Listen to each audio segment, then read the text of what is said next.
Patron Pap, I'm the most. If he's the talker, I'm the host. Hey. We on the block like we on the post. Shaq. And it's another episode, so what that mean? Toast. What you got to drink, water, man? what you got now, to drink? Yes, before you say yes, something, sir. it's going to be the last time we toast with water bottles. That's my good friend right here. Oh, yeah. You know me. Talk to us. Yeah. Shout out to Mercedes for making these for y'all, man. This is beautiful. You know. Everyday Intellect, you know, we got the Instagram tag at the bottom, you know. Show your Terrence got 14 Instagram names, yeah, introduce so yourself. we put 3 of his names together, but yeah, man.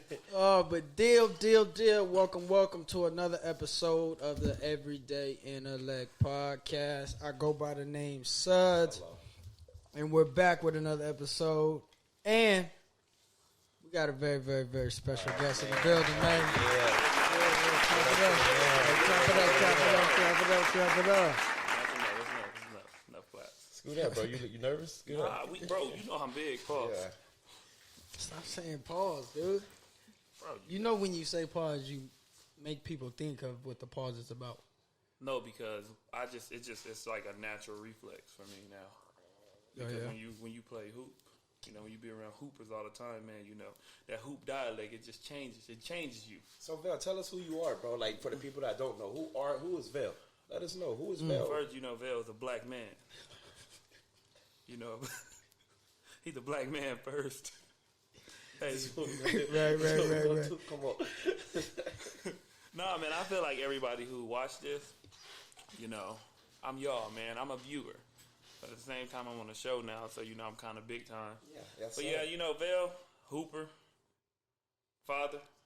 Mm-hmm. Just not, Yeah, you know, father, Yes, sir. family man. You know, man, I'm just a normal being. You know, just out here trying to, just a squirrel trying to get a nut. I love your humbleness, but you're a professional basketball player. Let me know. Oh yeah, I hoop. I do a little something. You know, there's been you know, dialect about who's better. We're not going there yet. We ain't going there. I just want to get straight That's to it. it. I know you want to. I know you want to. I don't want no appetizers. I want to get straight to the main course. I know. Hey, Terrence, professional man. hooper. Where do you hoop at? Where, like?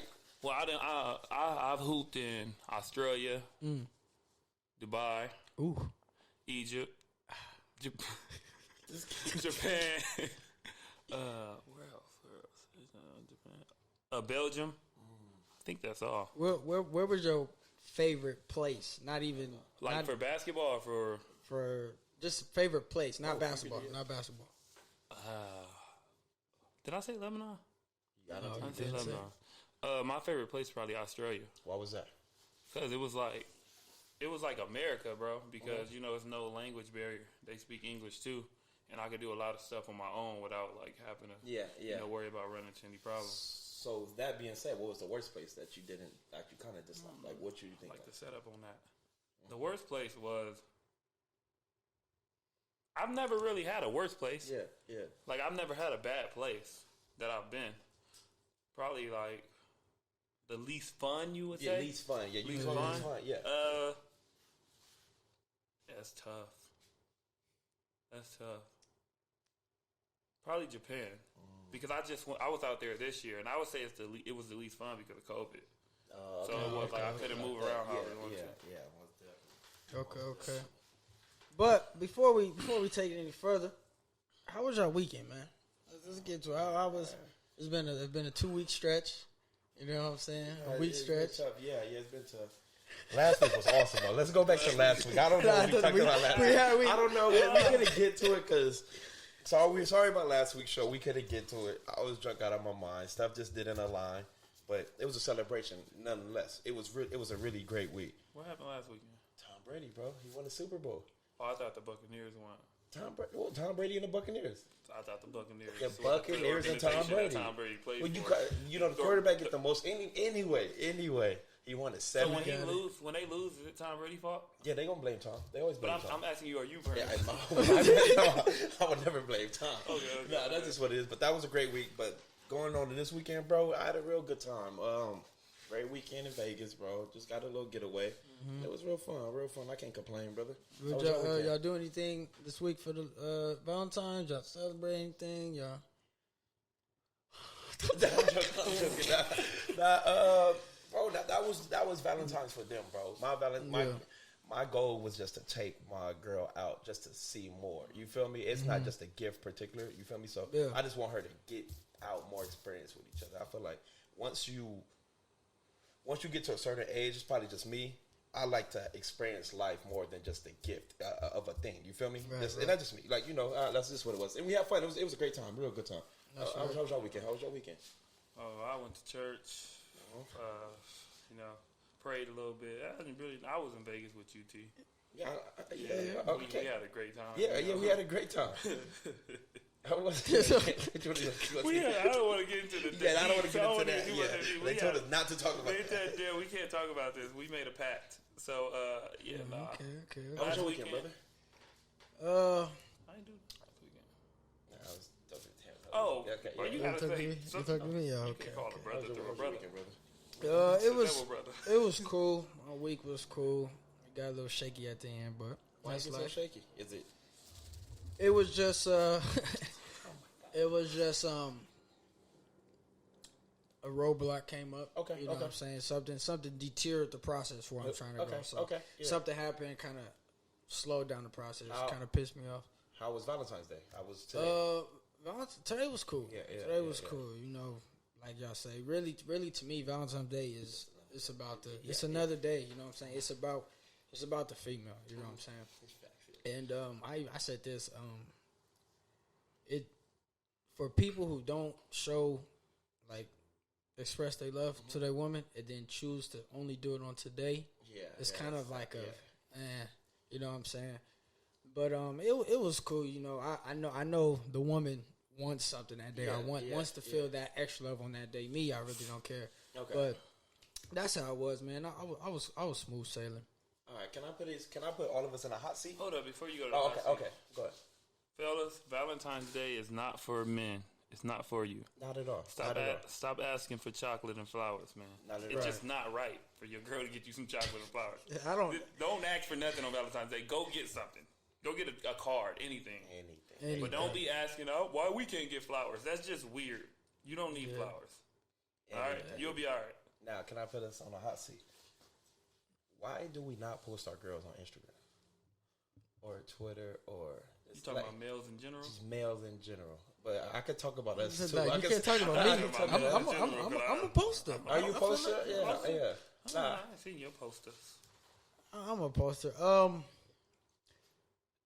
Well, it depends on...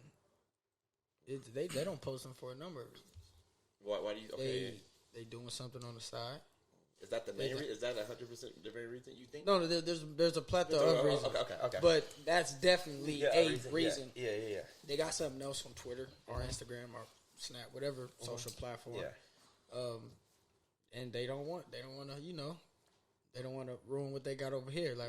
Then a lot of times men lie. Oh, I don't got nothing. Boom, boom, boom. Our boys lie. You know what I'm saying? I like that. And they don't. They want to keep. They want their cake and they eat it too. You know what I'm saying? Yeah. It just depends because a lot of times that's not the case. They just don't want people in their business. That's kind of embarrassment. You know what I'm saying?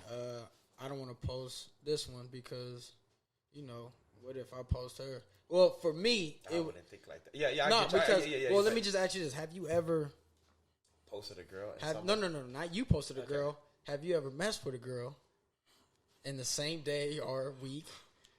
Oh, I love this man so much. You don't got to answer that, too. Yeah, and that never really happened.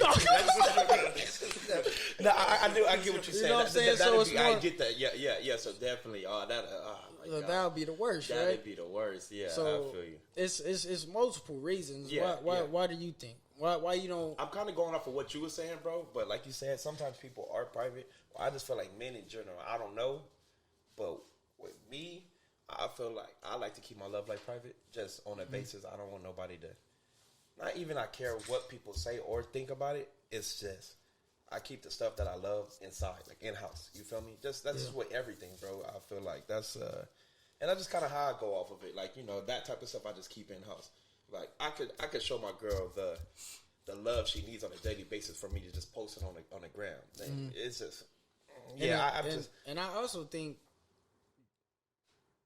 some men post because the pressure of their woman. Yeah. You know, exactly. You know what I'm saying? You gotta post. Right.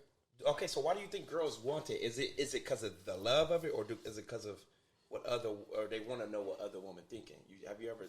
I think it's both, yeah, and I think it's they want to let other women know, this nigga, this me, leave him alone, right? Yeah. Which in reality, that doesn't matter. 200K man is mine.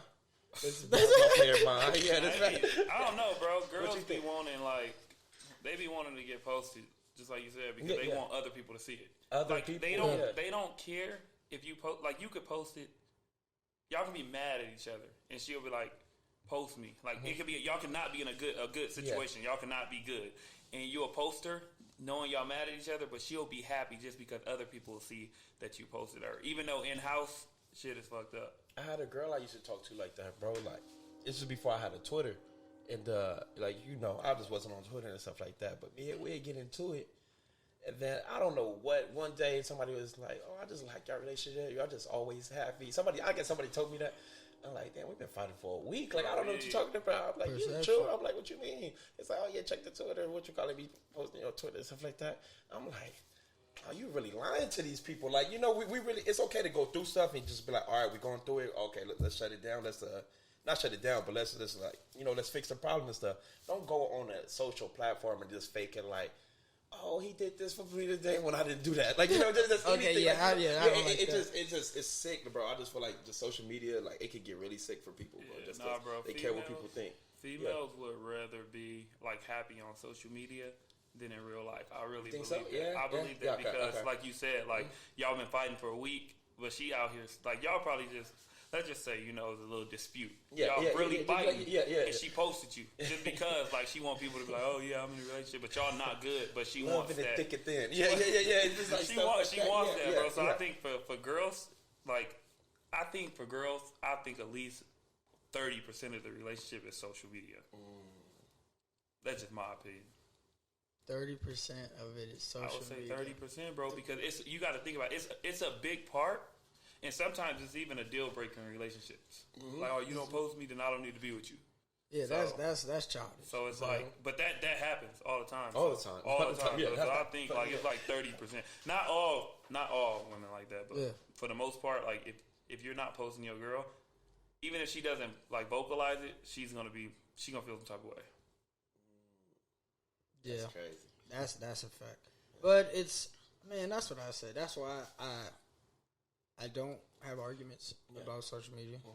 I get the but talk. How you say you don't have arguments? Like, you just No.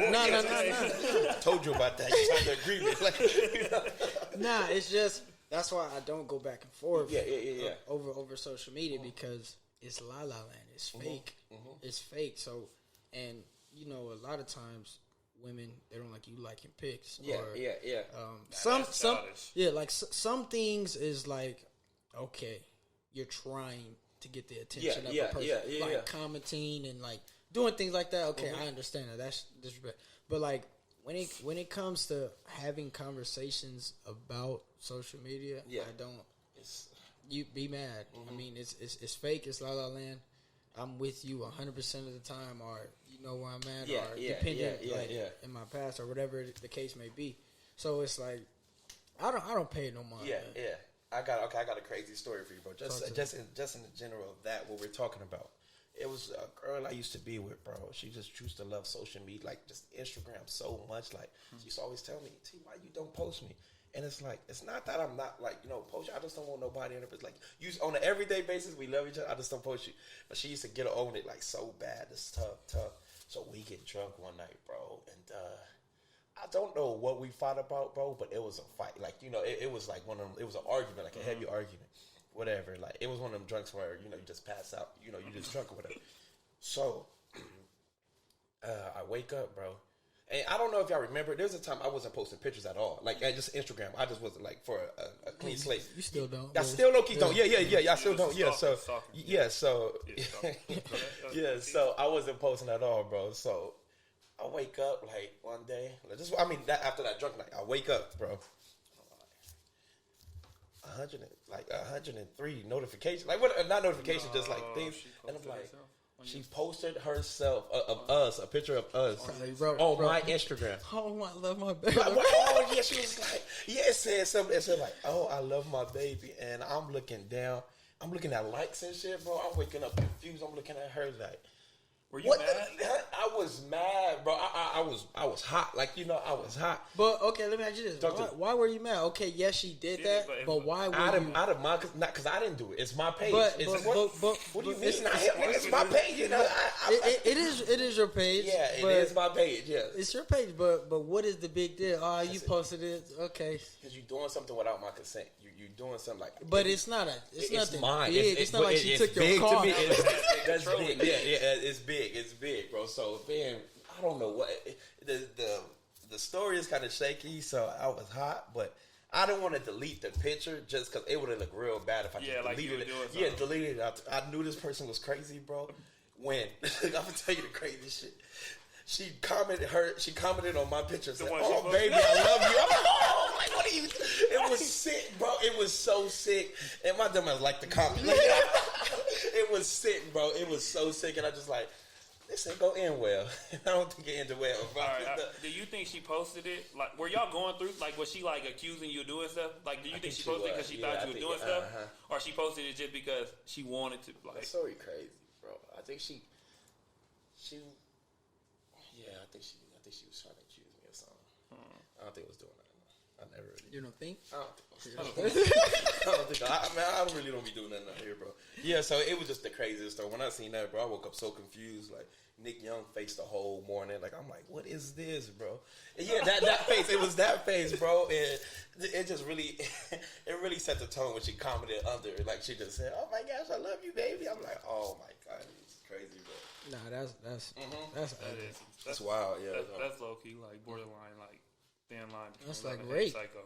Yeah, not psycho shit. Psycho. That's damn near internet rape. Like it's cool to post. Like it's not cool to post pictures. No way. It's cool to like. It's not even cool to post a picture, but to comment to yourself knowing that you wrote that. Yeah, that's psycho. That's like yeah, where you kind of like. Psycho, are you alright? That's the level of psycho. It's people commenting like, "Oh, I'm so happy for y'all." She had comment under their shit where she was like, "Thank you." Like, oh my god, I'm like. Oh yeah, it was so.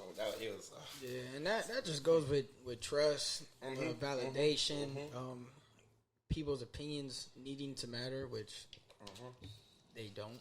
Sometimes I don't know, bro. Some girls like really trust you, but they just want to be on your socials. They just want to be. Some girls, I'm gonna be honest with you. Some girls just want to be shown off. Yeah, they just want to be shown off. Yeah. But like, if you're and it's I don't know. It's tough because if you're a person who posts a lot, but you don't want to post your girl, it is kind of weird. But if you're a person who don't post, and then she wants you to post, and you're like, I don't really be posting like that, I understand. But if you're like posting every and you don't want to post her, like that's kind of weird. But that's the thing I'm saying. So is it that girls want to be posted just because of other girls? You think that's the majority of the reason? Yeah. Bro. They liked. I don't know. They wired different, bro. Yeah, they are. They just. I think we wouldn't care. Like, have you ever approached your girl like, why haven't you posted me? No, hell no. But see, a lot of times they do it on free will, so you ain't got it, bro. They do it off the rip. If anything, you be like, damn, why you posted me? You be like, damn, you posted me? Okay. Me and Vell had a good time last night, bro. The girls felt loved and everything. They probably posted us like 7 times on Instagram. Like, it's just what it is. It's just girls love, like, Yeah. They love pictures, bro. I think girls they love pictures, bro. Pictures. We went to Topgolf. Memories. Before we even got the puck, we had to take 15 minutes worth of pictures, bro. Like, we would book for an hour and a half. We used at least 30 minutes for just photo taking. You just photo taking, bro. I don't like that one. Do it all over again. I'm trying to swing this motherfucker. Like, come on. Did I hit a ball over the? He hit the ball over the net. Nets, yes. I'm like that. Yeah, okay. I can't get my It's cool. I can teach you something, man. My swing right. I feel like baseball. Yeah. Because, bro, when you golf, it's all about hips and wrist. T was swinging his whole body almost dislocated his hip. And then he was letting the golf club go with one hand like he was like a King Griffey Jr. I was trying to kill that. I don't know. It was fun though. It was fun. Now back to you, Vell. Let's go back to you, bro. Oh, like, yeah. We was having a good conversation. You're a professional. Like, speak to that. I want to know, like, what can you tell kids something that you've done that, like that you can give them information on to make that what made you successful, like that can help them. You feel me? I don't know. You just got to be humble, bro. Yeah. You got to be humble, and it's like a cliche, but you got to work hard. Yeah, there's obviously there's politics involved, but if you work hard, bro, like good things gonna happen. It's not always the NBA. Yeah, I'm not in the NBA, bro. But I make a good living for myself, and it's you don't have to feel like, oh, I didn't make it here, or I didn't go to biggest school, I didn't do this, I didn't do that to make it. Like, you just got to take it serious, and when the time comes, you got to go crazy. You have to be. It's not just. It sucks. It's not just hard work, bro. You have to you have to be talented too. I hate to say it, but like talent plays a part in it too, because you can work hard, but if you ain't got it, you ain't got it. And I feel like a lot of people need to understand that. It's hard to give up something you care so passionately about, but maybe it's not for you to be a player. Maybe you love hoop and you'll be a good coach. So sometimes you got to find you'll know at a point if I can do this. If you can do it for a career, or you can do it at a college or whatever, you'll know. All right, am I gonna play after this, or am I just gonna, be involved in basketball? Yeah.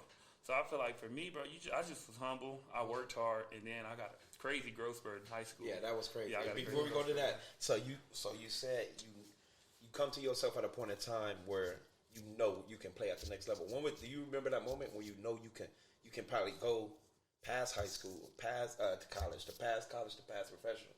Do you remember those days? It was probably when I got to Ike, bro.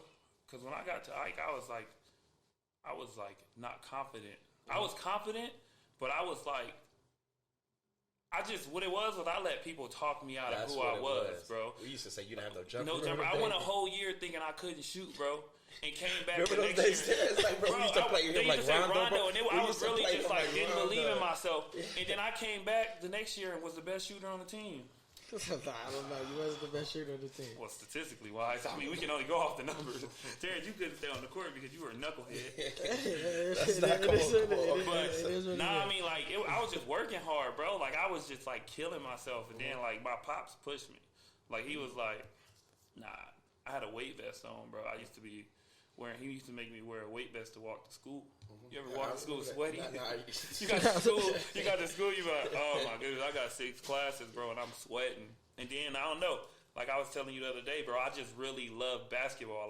People are like, damn, you always playing basketball. And I'm like, I would rather do this than really, do anything. I didn't care about girls. I didn't care about nothing, bro. I was full hoop. It wasn't even work. It was just fun, bro. Yeah, it was exactly. I was like, damn, we used to get out of 6th period, 3:30, whatever. I would go to the Johnson Center and play from there. Sundays, Saturdays, walk to the Frisbee Park. I was just always hooping. I used to think you was crazy. Remember, I asked for your jump soles, bro. That's a crazy story that I got about Vell. So, I remember my cousin gave me some jump soles, and I was using them. I used to use them a lot, but then once I got my first dunk, all the work stopped. Yeah, all the work stopped. I think we was Rancho. I think it was sophomore, junior year. I got my dunk, excited. I never wear them motherfuckers again. And then, so, I'm like, all right, cool. But Vell was like, hey, can I use them, bro? And meantime, Vell was already kind of dunking. Vell was already, kind of up there. So, I'm like, yeah, bro, I don't got no use to them. I'm already flying now. I'm flying now. I don't got no use to Vell. I just used to, see Vell just in them every single day.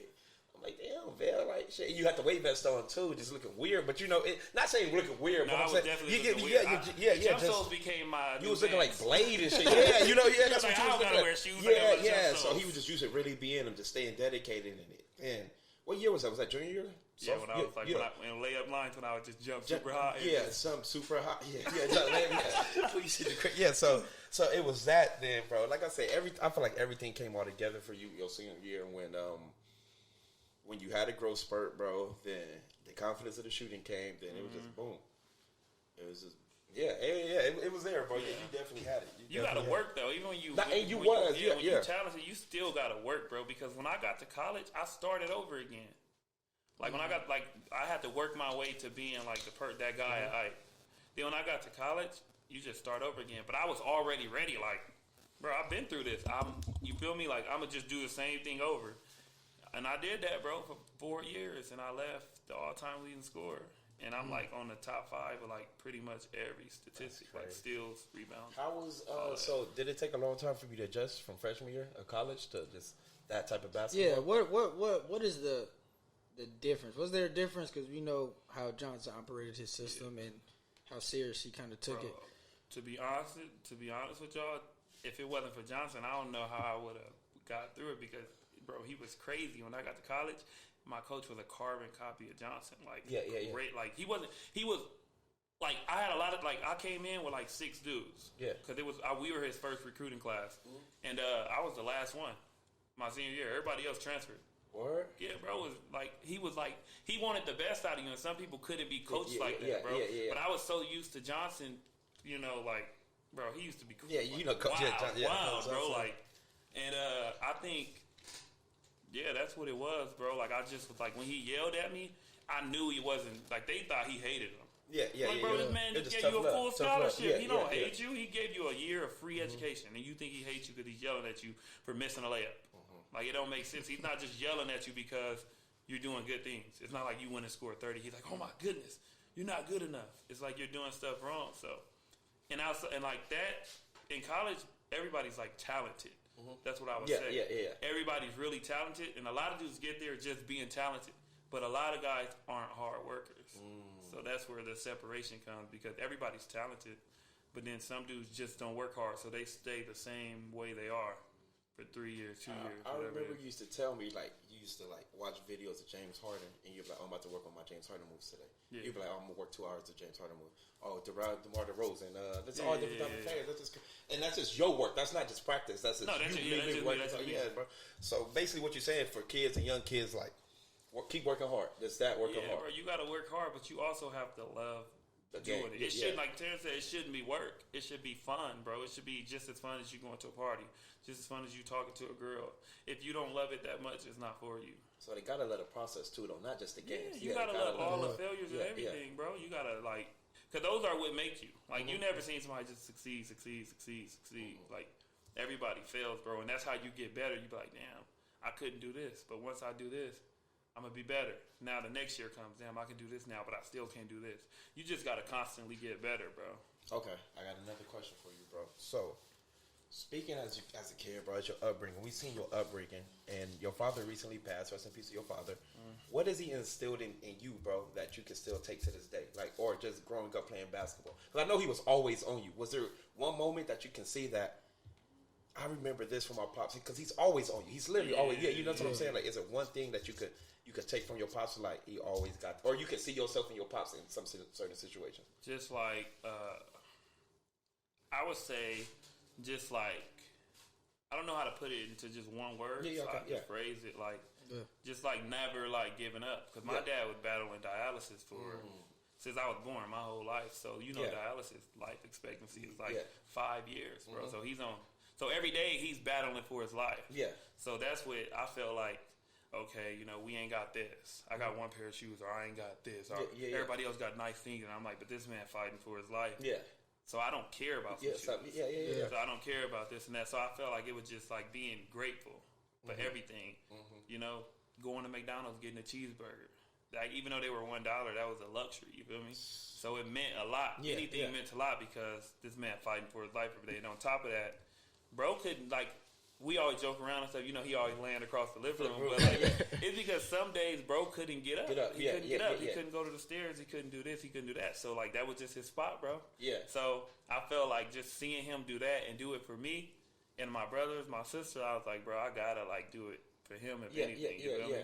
So I think he instilled that in me. And that's crazy because you say he couldn't get up sometimes, bro, but he never missed a game. Never missed a game. That's what I'm saying. Never missed a game, bro. You want to know what's crazy? Bro used to drive to my Fresno games. Did he? He used to my home Fresno games, bro. Whenever he did, he always posts pictures like on Facebook. Yeah, like, you know, close as hell to the camera. Yeah, to the camera. I'm like, Pops, back up. Like, I used to get the Bulldog hat and his face like this. I'm like, you gotta back up, dude. That's the funniest thing. Yeah, bro, because they were like, we gonna fly y'all down, but my pops he wasn't fucking with planes. Yeah. So he's like, nah, man, y'all just. Yeah, he was talking to them like they he was they dad or something. He's like, nah, y'all gonna come down here and get us. Yeah, get here around 12. We'll be ready. Bro, these dudes drove down, picked us up, drove back up, and then we driving, right? He like, nah, don't take that way. You gonna take the grapevine to the 79. I know a back way, we gonna stop there. Then we drive, and he like, yeah, man, I'm a little thirsty. So pull over right here.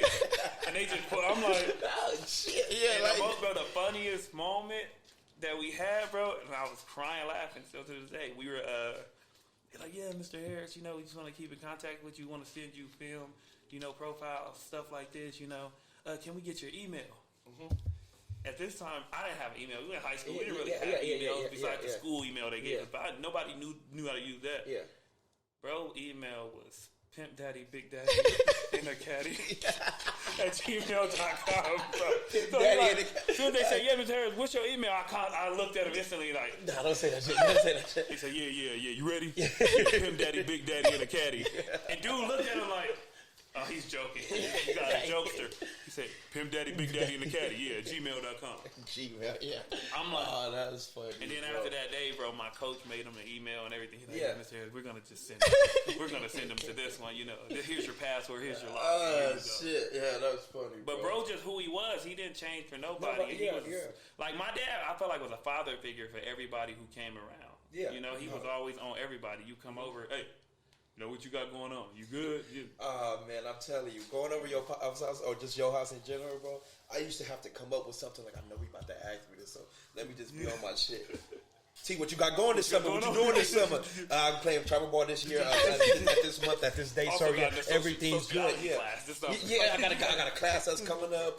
So what you doing in the meantime after that? You working? Like he used to just be. It is dope though, bro. Yeah, it's dope. Yeah, but he actually cared, bro. Yeah, he actually cared. Yeah, it wasn't no fake shit. He actually cared. You better be doing something. Yeah. In fact, he talk to you like that. You just respect it, bro. So what I get from all of that, bro, of what your father was, bro.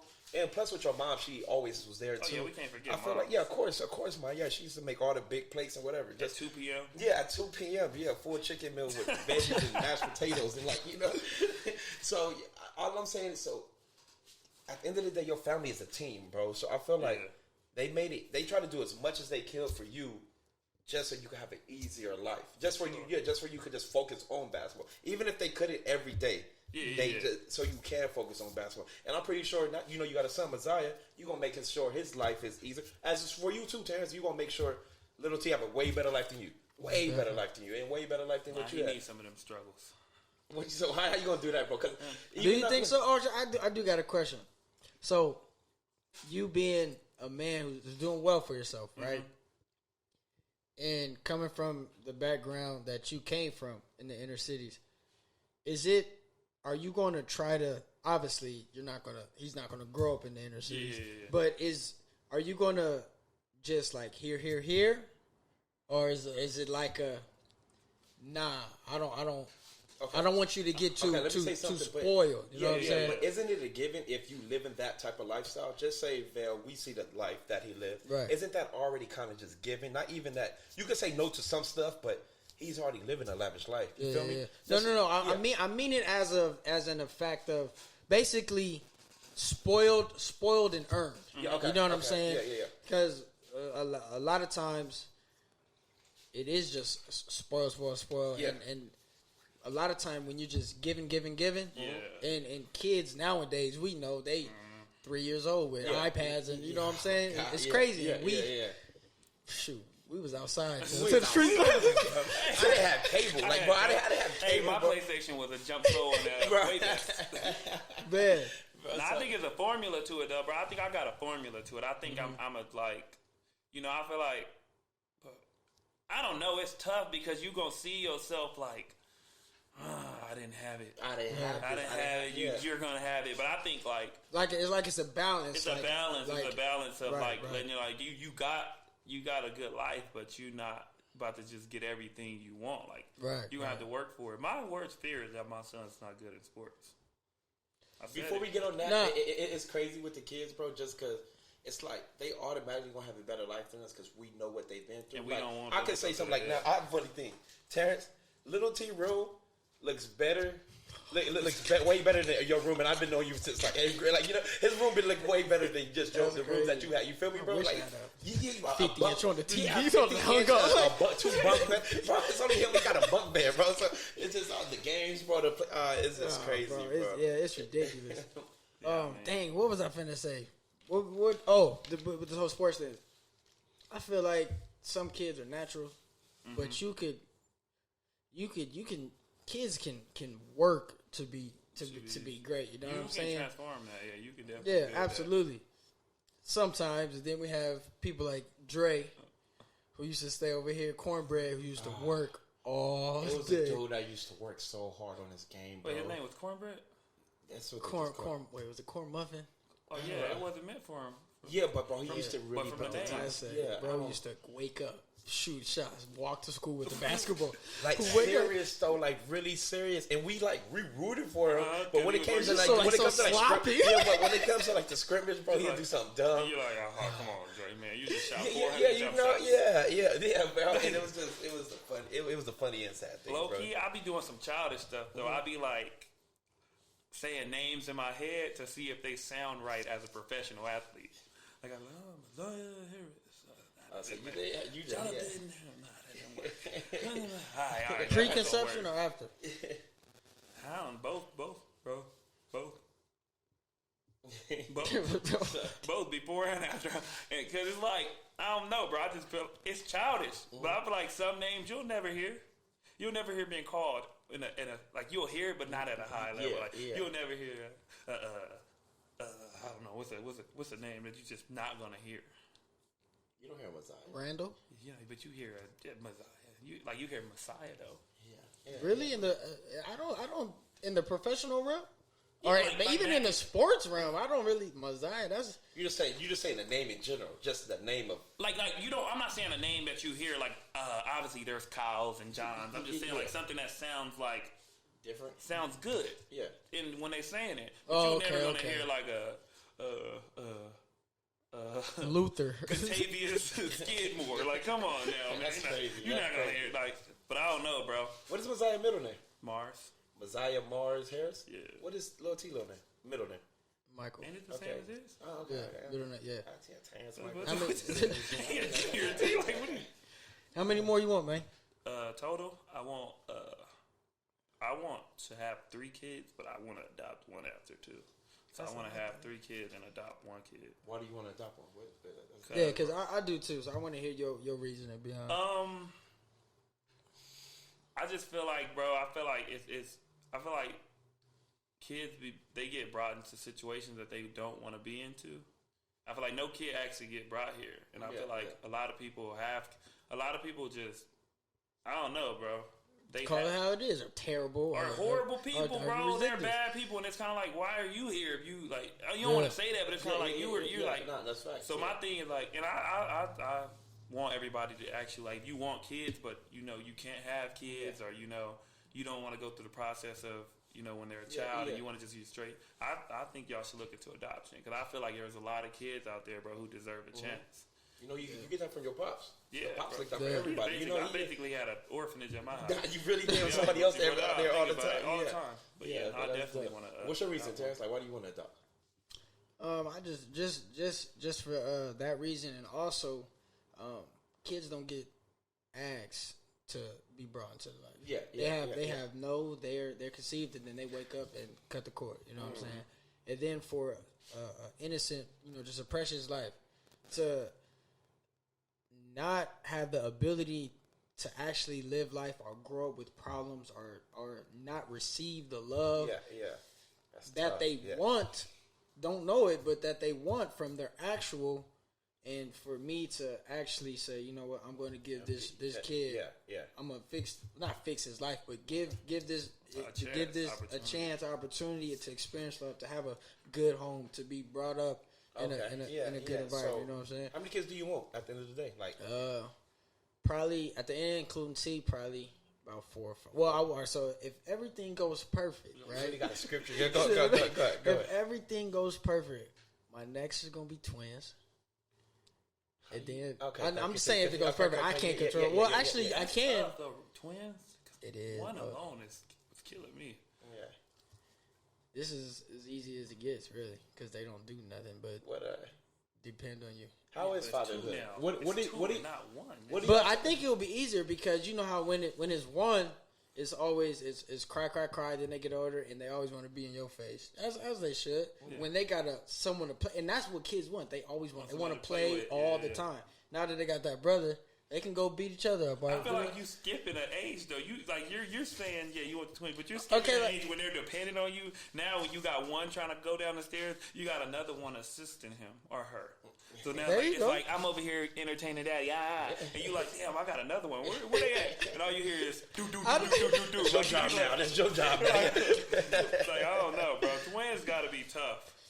Yeah, so I think that would be cool. After the twins, it's whatever, man. That's when adoption go? Or no. After the twins, the adoption's gonna be the last. Okay. So it'll be twins, and then another one, and then adoption. Okay. And then I'll be sad. How would you want it to go? Boy, girl, boy? Like how would you?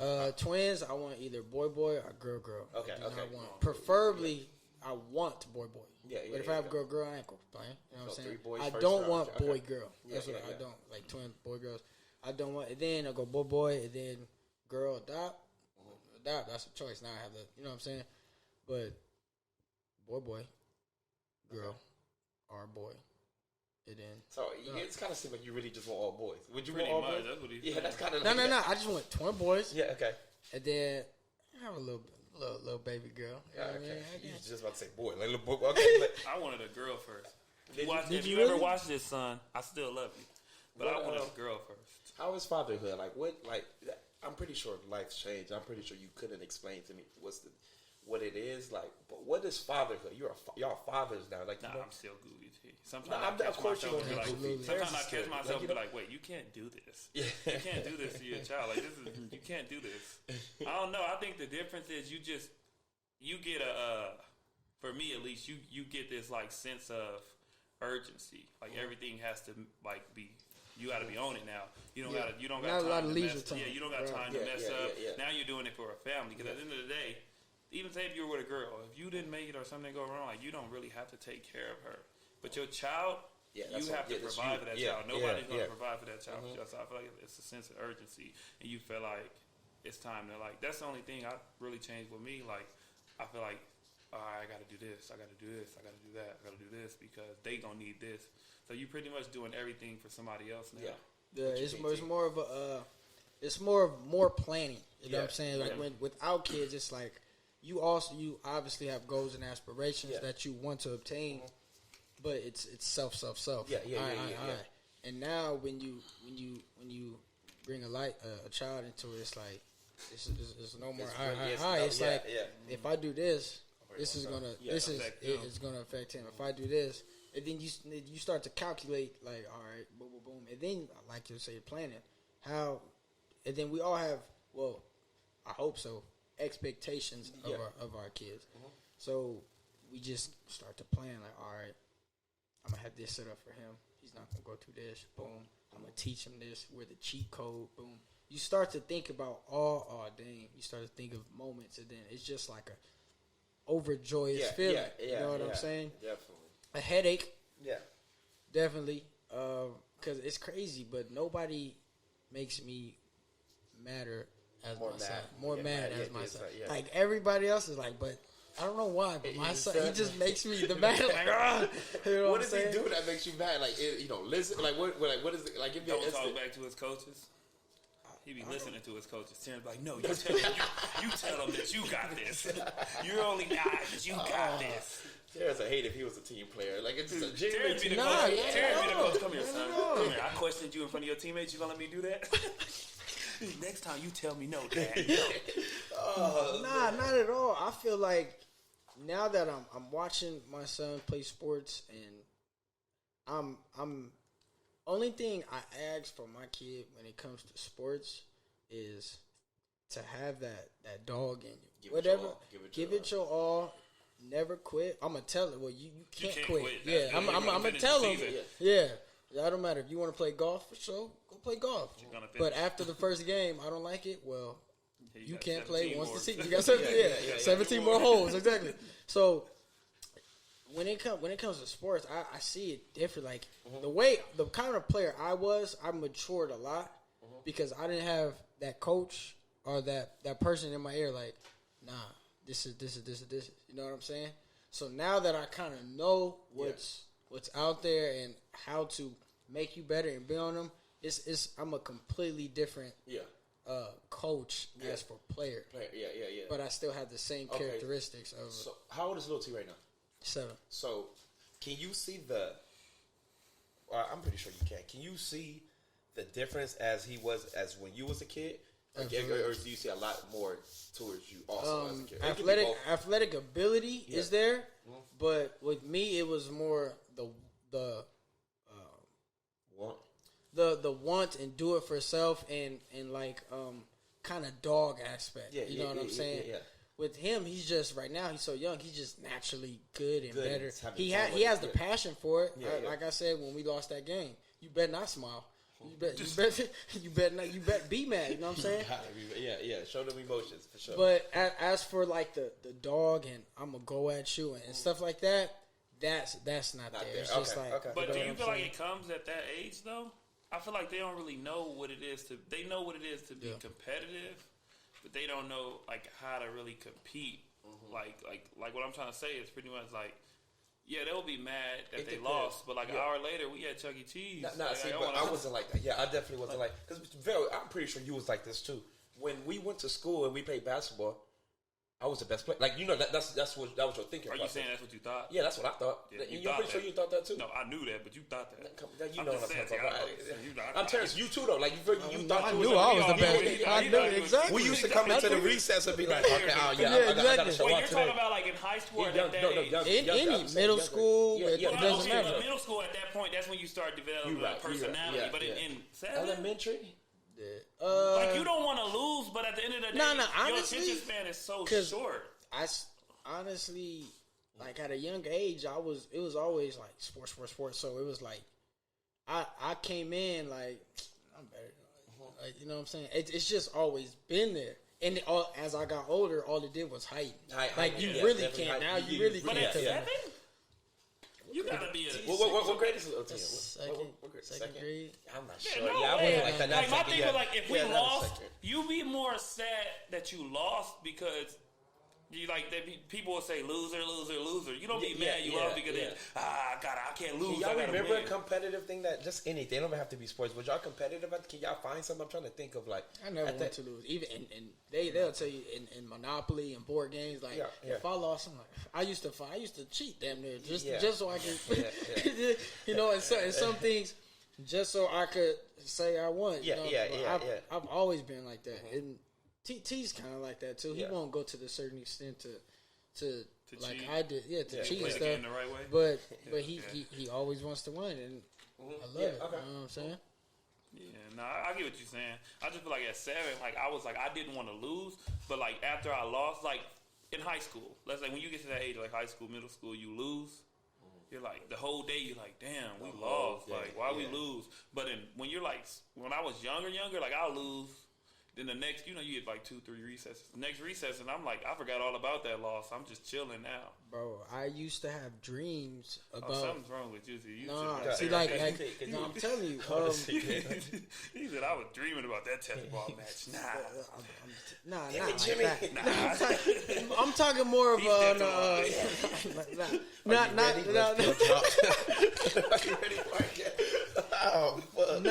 I'm talking more when it came to... recreation. So not like actual team games. Even at a young age though, like today's Friday, we got a game tomorrow. Like, I can't wait for this. I would have dreams of the game. Like, wake up. No, for sure. And then if we lost, it's like, dang, I'm thinking about it. And then I'm having dreams about the game. Like, dang, or maybe I should have made that shot. And you start to think about things you should have done better unconsciously, not knowing. You don't process it like that because you're young. I used to get mad at my teammates, bro. If we lost, I told T this story. Like, we'd lose, bro, and like you said, they'd be like, "Okay, let's go some pizza now. Let's go."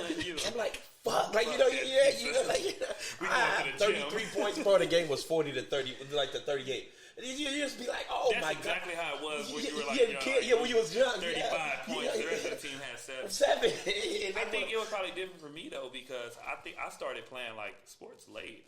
Like I didn't start playing sports till like 10, 11. What grade would that be? I'm so lost. Like 5th grade. Okay, so yeah, I had fun with it, but then I started playing like organized sports 6th grade. Yeah, and that was with Coach Allen. Like yeah. even No, Coach Charlie, 6th grade. UCLA. Yeah, trap that.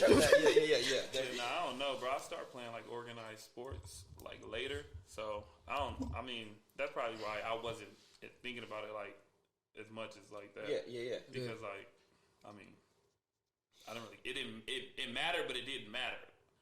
Like nobody was gonna talk about. I beat you yesterday in tetherball. Mm-hmm. Yeah. But like when you lose a game against somebody else, you'd be like, damn. So when did that fears come? When did that because you would tell me like you went to King, right? I went to King. You would tell me you used to hold it down there. No, I went to King and Curtis. I went to Curtis. King. My bad, Curtis. Yeah. When I was at King, I didn't play the sports. And what grade was that?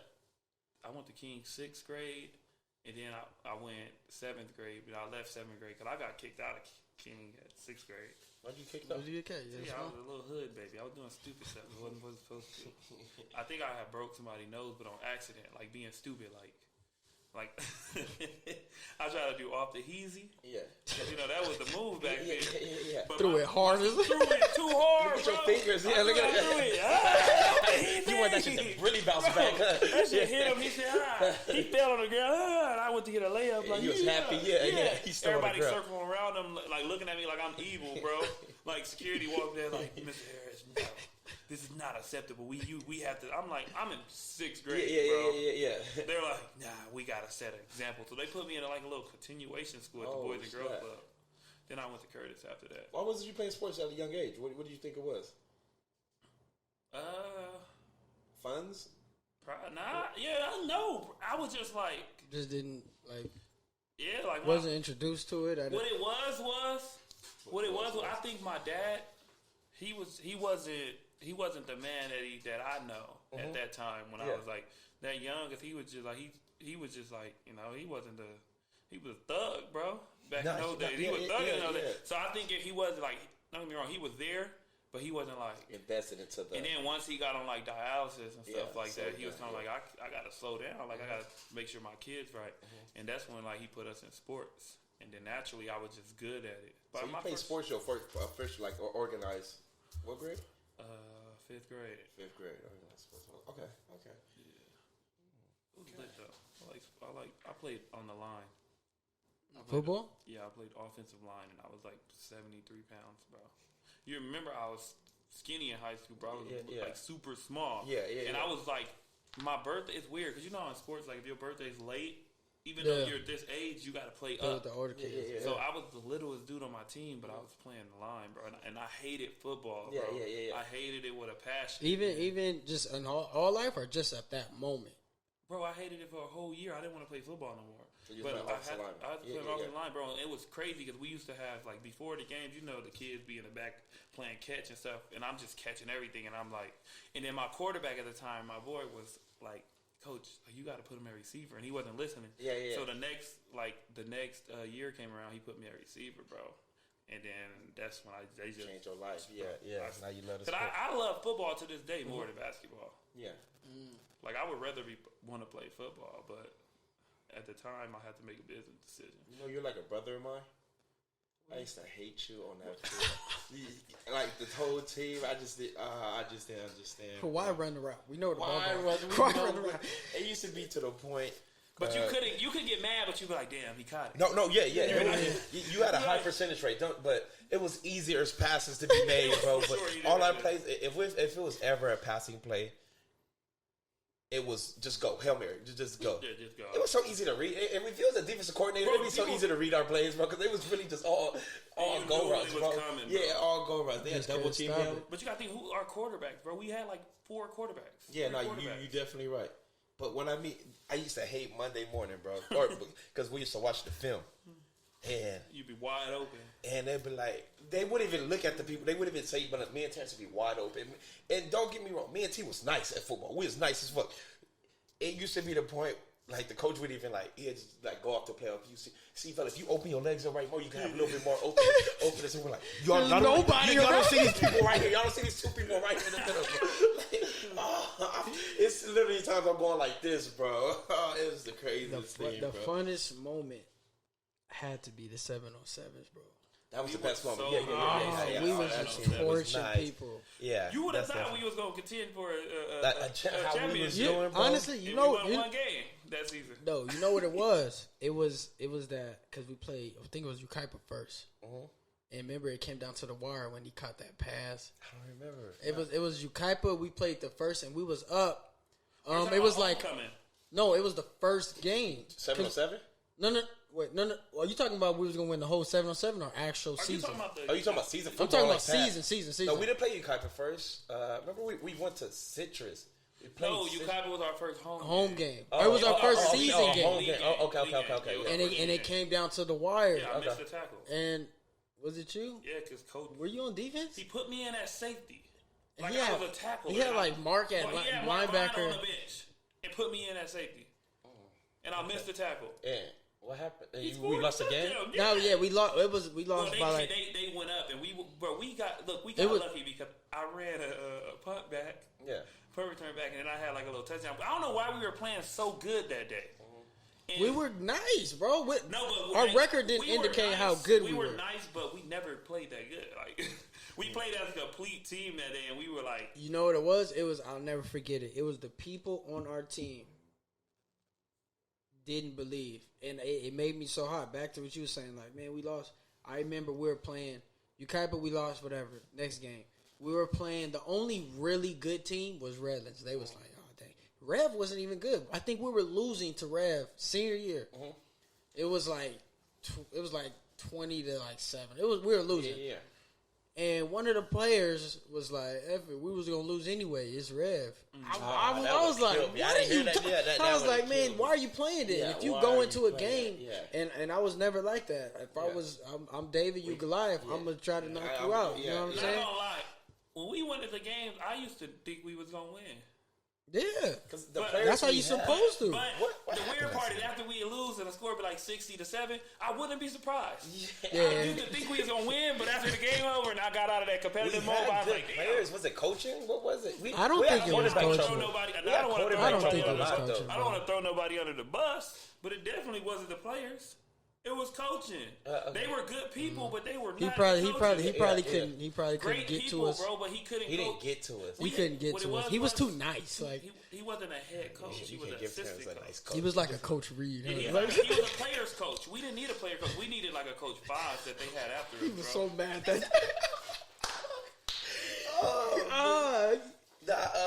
We went to Subway. He had his little food. Yeah, I'm gonna save these for the hotel. He was so mad. He was effing them cookies off. Bro, but he was mad because we was losing, so the bus got to be quiet. So all you hear is like Subway rappers. And he's talking though, but you know he's like, you gentlemen just don't understand.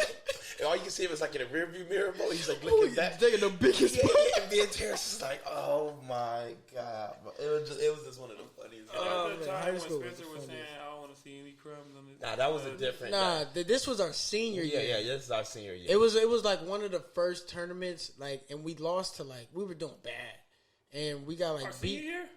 It was our tournament. What was that? It wasn't our first. It was we played in that small gym. It was like a small gym, I believe. It was at Was it in San Diego?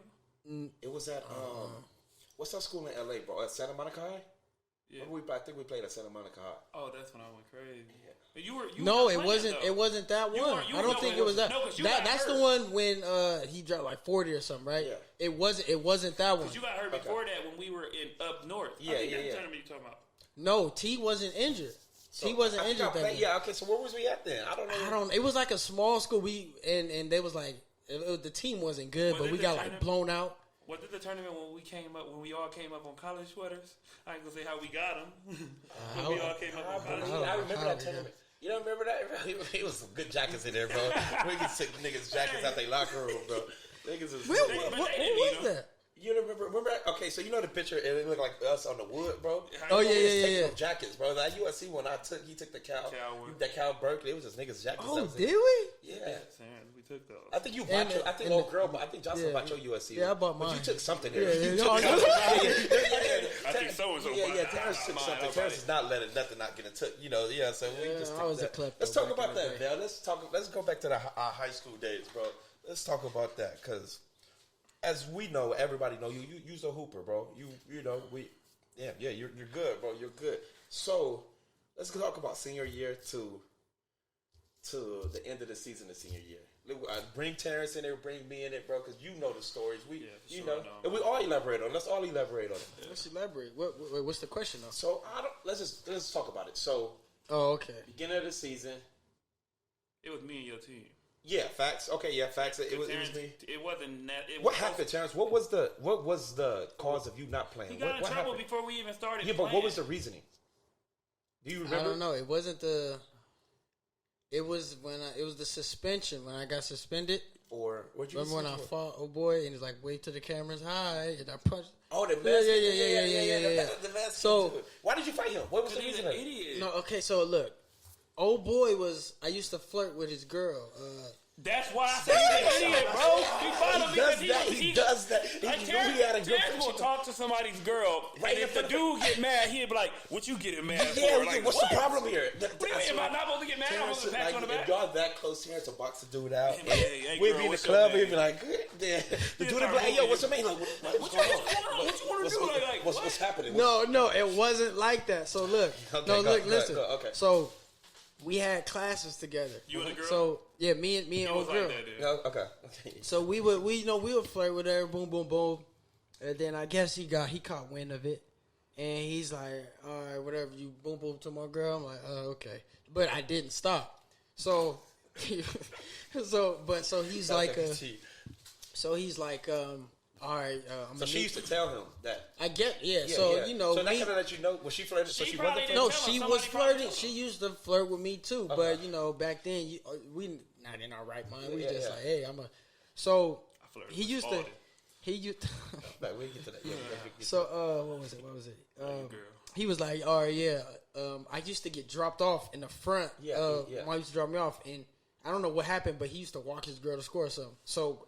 He wasn't there? He didn't go to school? He did, but I don't know. He just got kicked out or something. Okay, yeah. So as I'm walking into school, he'd be like, all right, I'm going to need that after school, whatever. But he used to always say this. Like every time I see him, he's like, all right, boom, boom, boom, we go catch him. I'm like, okay. Like, I'm not really worried about it. And then one day, he actually waited after school. And it just so happened, Johnson gave us that speech. I don't know why he decided that day, hey, I don't want y'all to do anything. We was lifting weights, and he's like, "Hey, he's waiting for you." Boom, boom, boom. I'm like, "Okay." He always says this, and sure enough, he was waiting. So did you have to go out there to him? Did you have to? No, I didn't. He could have went the other way. Yeah. But knowing Terrence, he didn't go the other way. You gotta think about it. We all hopped the back gate to go to Taco Bell. Why is he walking out the front? Yeah, he never wants to. We never go out the front. We never go. Yeah. That is crazy. Yeah, that's true. You know, immaturity. So did they catch y'all, or y'all just like y'all fine? No. We got down, and the cameras was right there, and I guess the security guard was rolling, and then we all scat. Yeah. And then the next day, that's when they called us. I never knew eye cameras work, bro. I didn't either, bro. To be honest with you. What the fuck? So next day. We got you on camera, but somebody told her it was my hands. Y'all see what I did to that boy? Nah, I didn't say anything.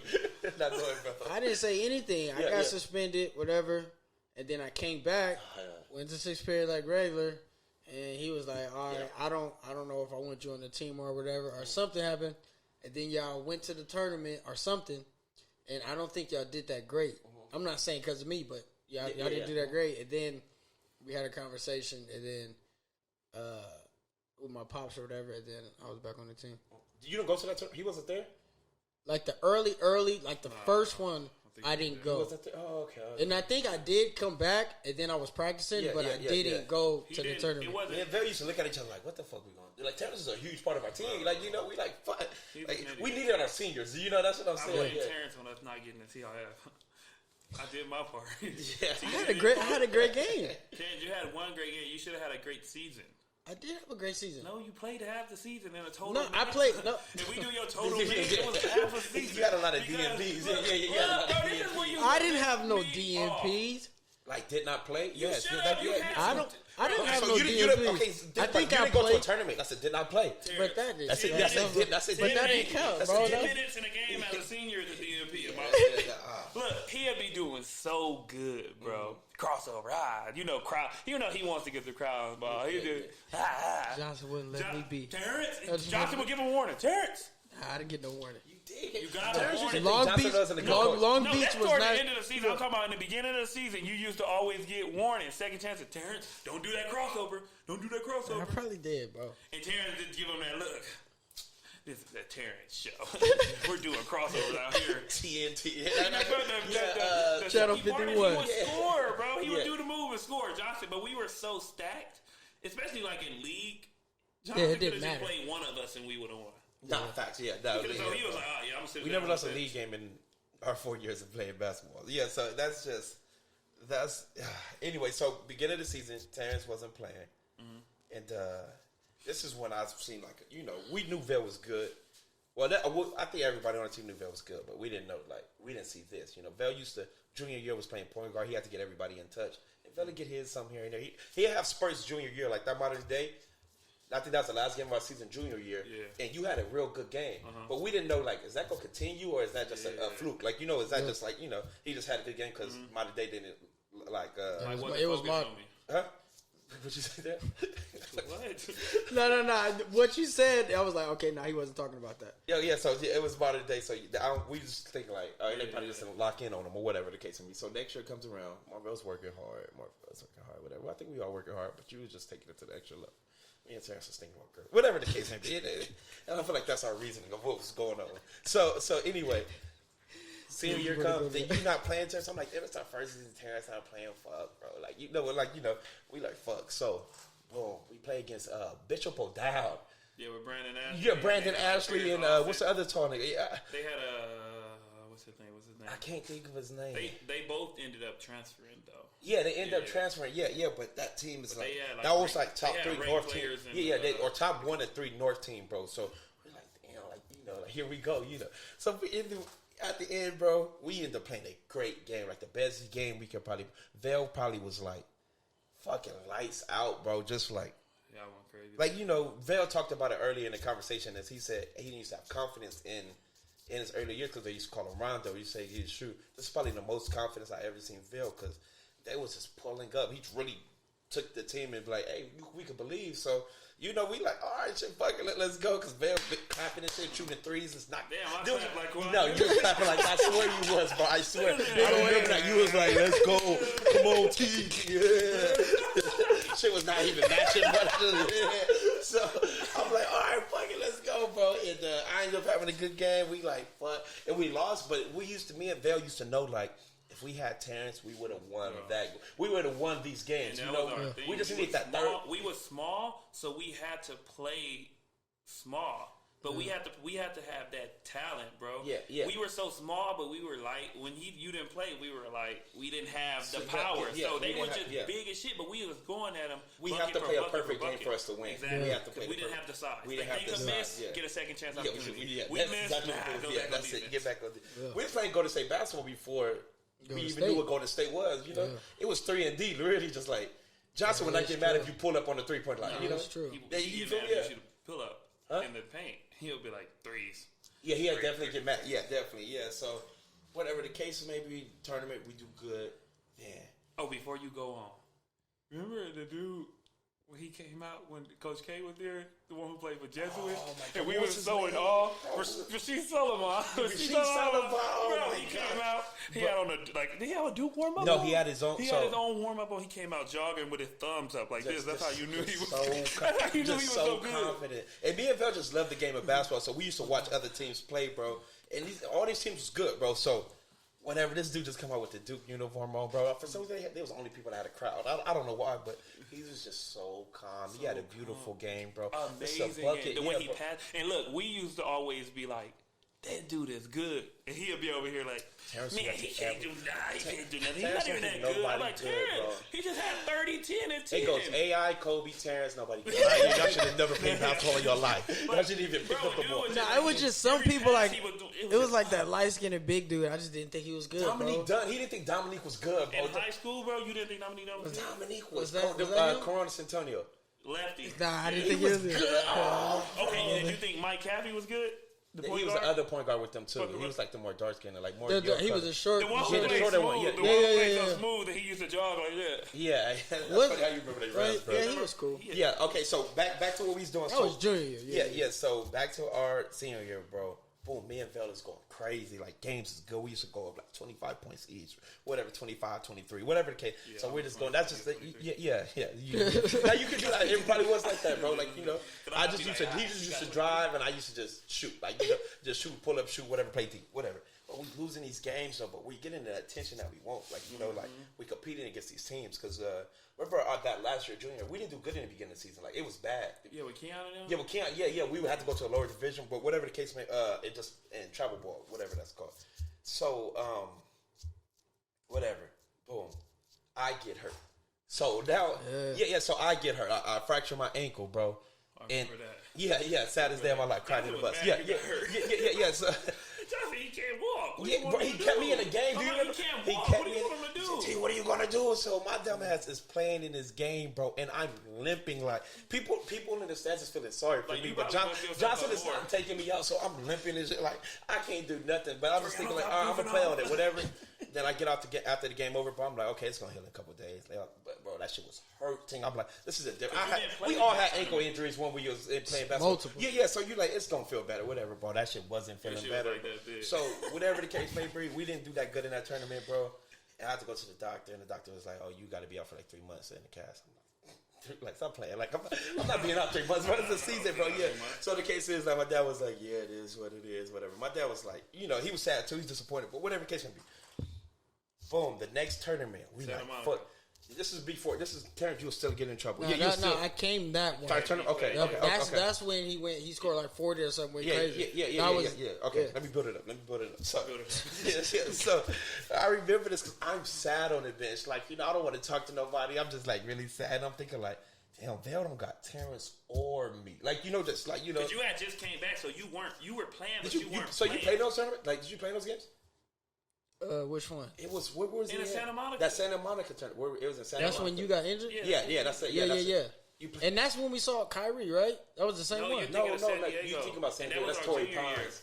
And that was sophomore year. Torrey Pines.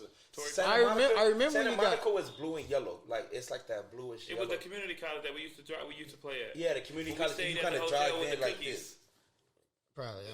It was at the 4 point. Yeah. So double tree. Okay, whatever the case may be. Yeah. So I think it's the first time you was probably coming back. Like, you used to dress. I think you used to dress, but I don't know if Johnson was still. Johnson had let something linger for so long. Because I remember being on the court with like Terry, Tawan, maybe. Deshaun. And Bones. And I'm looking around like, damn. Johnson is so stubborn, bro. It'd be games where you be like, you need Terrence. Like, we need Long Beach probably. Long Beach probably he played good. I'm talking Etta Wonder. We needed Terrence. That was the biggest game of the IE, bro. Oh yeah, that was the first time we played him. Yeah, I didn't play. Yeah. And when McCauley came and did that crazy dunk on Terrence. I had like 30 in the first half. Yeah, but we needed Terrence. I got into foul trouble. We needed Terrence. We got blown out that. Yeah, we got blown out. Not saying anything. Go ahead. Yeah, okay. So let's go back to the tournament. So it's like, damn. So we all kind of questioning like everything. Coach Johnson not gonna show nothing on his face. Like, he gonna be like, we can win every game, knowing damn well. Team so play had like 6D1. Yeah. So the team that we play next, you could just hear it in the room. You just hear people talking like, oh, these kids is all going somewhere. These kids is like juniors. 6D1 teams. Are they already signed the book? So they thinking like, oh, what is this I team doing here? They about to get blown out.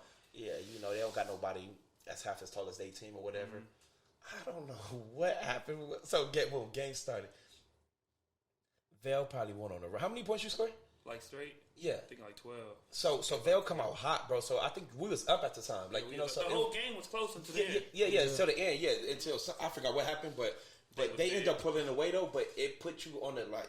Because, everybody's looking at these young players because they the 6D1s. They have the, that's what everybody looking at. But you outshined every single one of their players. They like cooking them. Yeah, you was cooking. Yeah, that was probably one of your best games I've ever seen. The next day, I got like 12 offers. 12 offers. Yeah, you had a big look on you, bro. So that was just amazing, bro. Like, that's God given. That's that's just timing and situation. Bro. Yeah, making the most of the opportunity. Yeah, thank you. You was prepared for it though, for sure. So then, minus that, so now boom, Vell got a buzz. How did we do that tournament? What did we? Horrible, T. Yeah, we did horrible that tournament. You didn't play and we were stinking, and he didn't really play Terrence. Yeah. So was there another tournament after that, or at the beginning of the season? After that, we didn't have a tournament. Yeah. But that's when Terrence went crazy. Yes, Ayala. Summer was before. That was Summer was in the middle. No, you went crazy. We didn't have a tournament. We had like a showcase game, like a Martin Luther King showcase game, and we played at what's the school over there by Chafee? And I hit the half court shot or something. Yeah, by Chafee. What's school? Yeah. It's low. It started with an L. Los Osos. There you go. And that's when Fresno came. Who we play against? Ayala. We played against Ayala. But it was at Los Osos? At Los Osos. It was a good crowd there, wasn't it? Yeah, it was a lot of teams from different areas, so we was the main game. Yeah.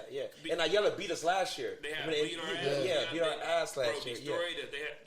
And then that game, we was just like, we was hyped. Do y'all remember the players of that team? Yeah, they used to talk shit. You a little Mexican. They weren't even black. They were all like white and Mexican, and they used to talk reckless. Shit. Like, and they had us beat. They had us last year. They had us beat. Yeah, so we couldn't say shit. So that year, we like, oh yeah, it's our get back. Terrence probably. What you had, Terrence? 30? About 38. 40. I don't know. It was a lot though. Now you had 24. Now because at the end I started going crazy too. I had a good 22, 24. Yeah. But I got like 3 dunks, bro. At the end, I kept getting dunks. I think teams used to know.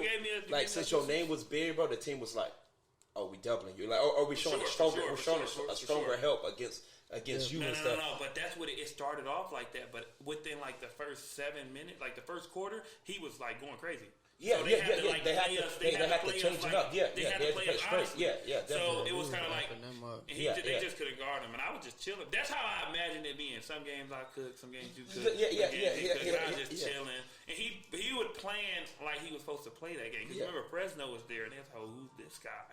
This and that. I go back now. This is all made up. Yeah. Oh my God. Yeah.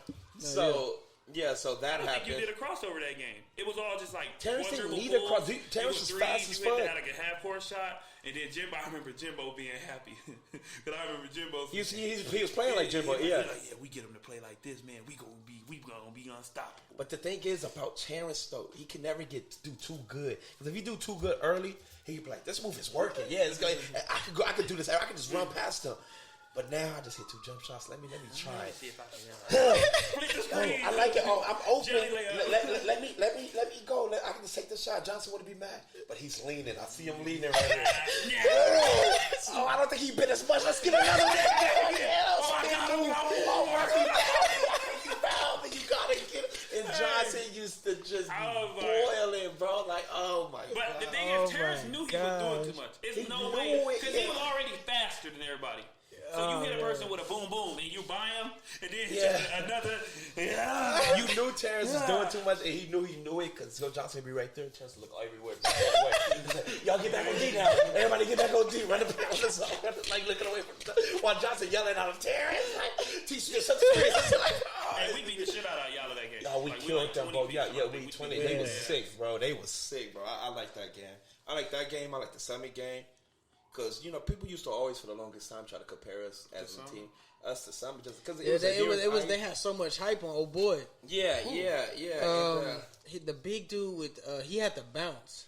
It wasn't, Devon, light skin, his brother went to Edwanda. Well, he was a goat. Yeah, he was good. He actually had a good game. It was the one with the bounce. He didn't do anything. I remember Montego. Okay, so that was the years ahead. That was the years ahead. No, that's the only person I know. Okay, so he kind of played like Montego, just big, he just tall. He was athletic and like that. But they had noise around. Did you do anything against us? No, because you know how Johnson teams is. If Johnson feel like it's a good player, our mindset is like take his ass out. Yeah, like, you know, yeah. So we locked his ass up, bro. Yeah, and you know, if you put me on anybody, it's a tough. So and then the help with this beat, except for Caden Reinhardt. Yeah, the modern day game when he had all of us on islands. He didn't do. I didn't guard him. No, he had all of us on. I wasn't guarding him. He ran from it or something. I knew what. Wait, modern day? Yeah, I don't know if you remember. So me and Devin used to always be like, cause we used to like take our job like. Who gonna guard him? Because we used to love defense. And Devin was like, I got him. This is my year. I got him. And we like, I'm like, yeah, Devin, let's go then, boy. Like, and the dude is back of his jersey. That's the white dude. Yeah, the white dude. Yeah, Kaden White.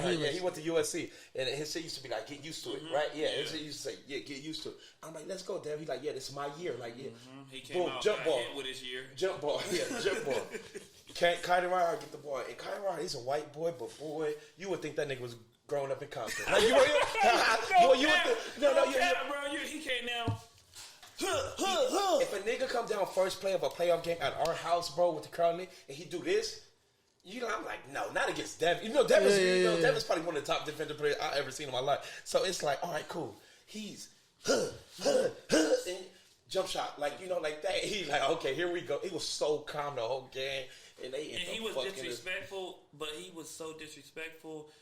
Respectfully, like he was like a JJ Redick Duke, like like he was respectful of the game, but he'd give you something. He'll let you know, like he'd give you that smile, you like that, and then you just used to. Bro, hit me with a move to a step back, hit the jumper, and smack my ass. Good try. Yeah, good job. I beat you up right now, bro. Yeah, like, oh my God. Yeah, he had his way with us. He definitely had his way with us. Yeah, bro was special. Yeah, so what were we going to? Jesus, he was good. So who's special? Name one person. Not you. So I think Kaden Reinhardt was special, bro. They had the lefty too, the Xavier Johnson. He was Colorado State. Yeah, bro. They had the shooter. Then they had what they call Stanley Johnson, who came in with the little ass shorts on, the goggles, and the t-shirt. Walked in. We was all laughing at him. Yeah, bro came out in his jersey and looked like LeBron James. Where did that come from? How's he a freshman? There's no way he's a freshman. No way he was a freshman. We had so much in shambles that game, bro, because remember we was missing our threes. We hit our 21st three. We hit our 21st. It was a stat in the newspaper. I wasn't shooting threes. Yeah. Me, Keon, Terrence, Bernard. I didn't remember. I didn't play. Remember, because I got in and did that floater. That's not what we needed. And then he put me back in, and then it was 3 seconds left to the half. And that was horrible. Yeah, but that's horrible. And then I didn't went get for a layup. Then I don't know what happened. Then I shot like a jump shot, but I missed it. Yeah. And he's like, "That's not what we need from you." I'm like, "I was wide open." The time is clicking. All we can just it's 3 seconds left. We're not gonna be able to get. We don't even got to put the ball. Yeah, we don't have to put the ball up. But Terrence, we young at this nigga Terrence pass it in. I think Stanley big guys grabbed it he tried to pass it out of bounds and scored the layup. Oh, when Terrence was walking to the locker room, Johnson was following him, yelling at his ass, just on him, bro. And it was just bad. I remember the second half, Bernard was like, "Give me the ball in the post." What if you get your ass out of here? Get your ass out of here. Stop playing bro. Hey, but no disrespect to Bernard, but when he said that, bro, everybody was kind of like, yes. Nigga, you're our best 3-point shooter. You don't post up. You gotta go shoot these fucking threes. What it was we was missing shots, so everybody didn't know what to do. Bernard, I'm a post player now. I'm like, Johnson decided to give us the balls to play with the day. It was them brand new balls. I'm like, that, bro? Oh, that threw us off, definitely. That was that modern day shit. They just had stronger pull than our team, bro. Yeah, y'all didn't come to play that day. I didn't play. I made 16 free throws. I think you was the only one driving hard. Bro. I wasn't driving against some big ass niggas. Yeah. Bro, and you gotta think about it. I was running into Stanley Johnson, but at this time he was at least 6'6", 6'7", 220 as a freshman. Yeah, as a freshman, bro. Bro was strong. And bro was like, "Oh yeah, I'm out here fouling," and I'm like, "Bro, you're too big for this." So let's go. So let me ask you this real quick then. In your, we'll start from college on to now. Mm-hmm. Who was one player that just if there is that just gave you a problem ever? Just like, dang, me guarding them. You guarding? They was just going to work. They was just like, oh damn. A problem. Let me see. I got to go through who I played with. Just anybody off the tip of the T.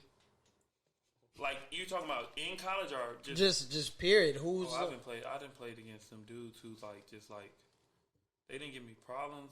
It wouldn't look like they gave me problems because we was going back and forth. But like some of the dudes I played against, bro, like Jesus. Like in college, I know me and Josh Adams used to go at it. We used to go at it. What school did Josh Adams go to? Wyoming. Oh, okay.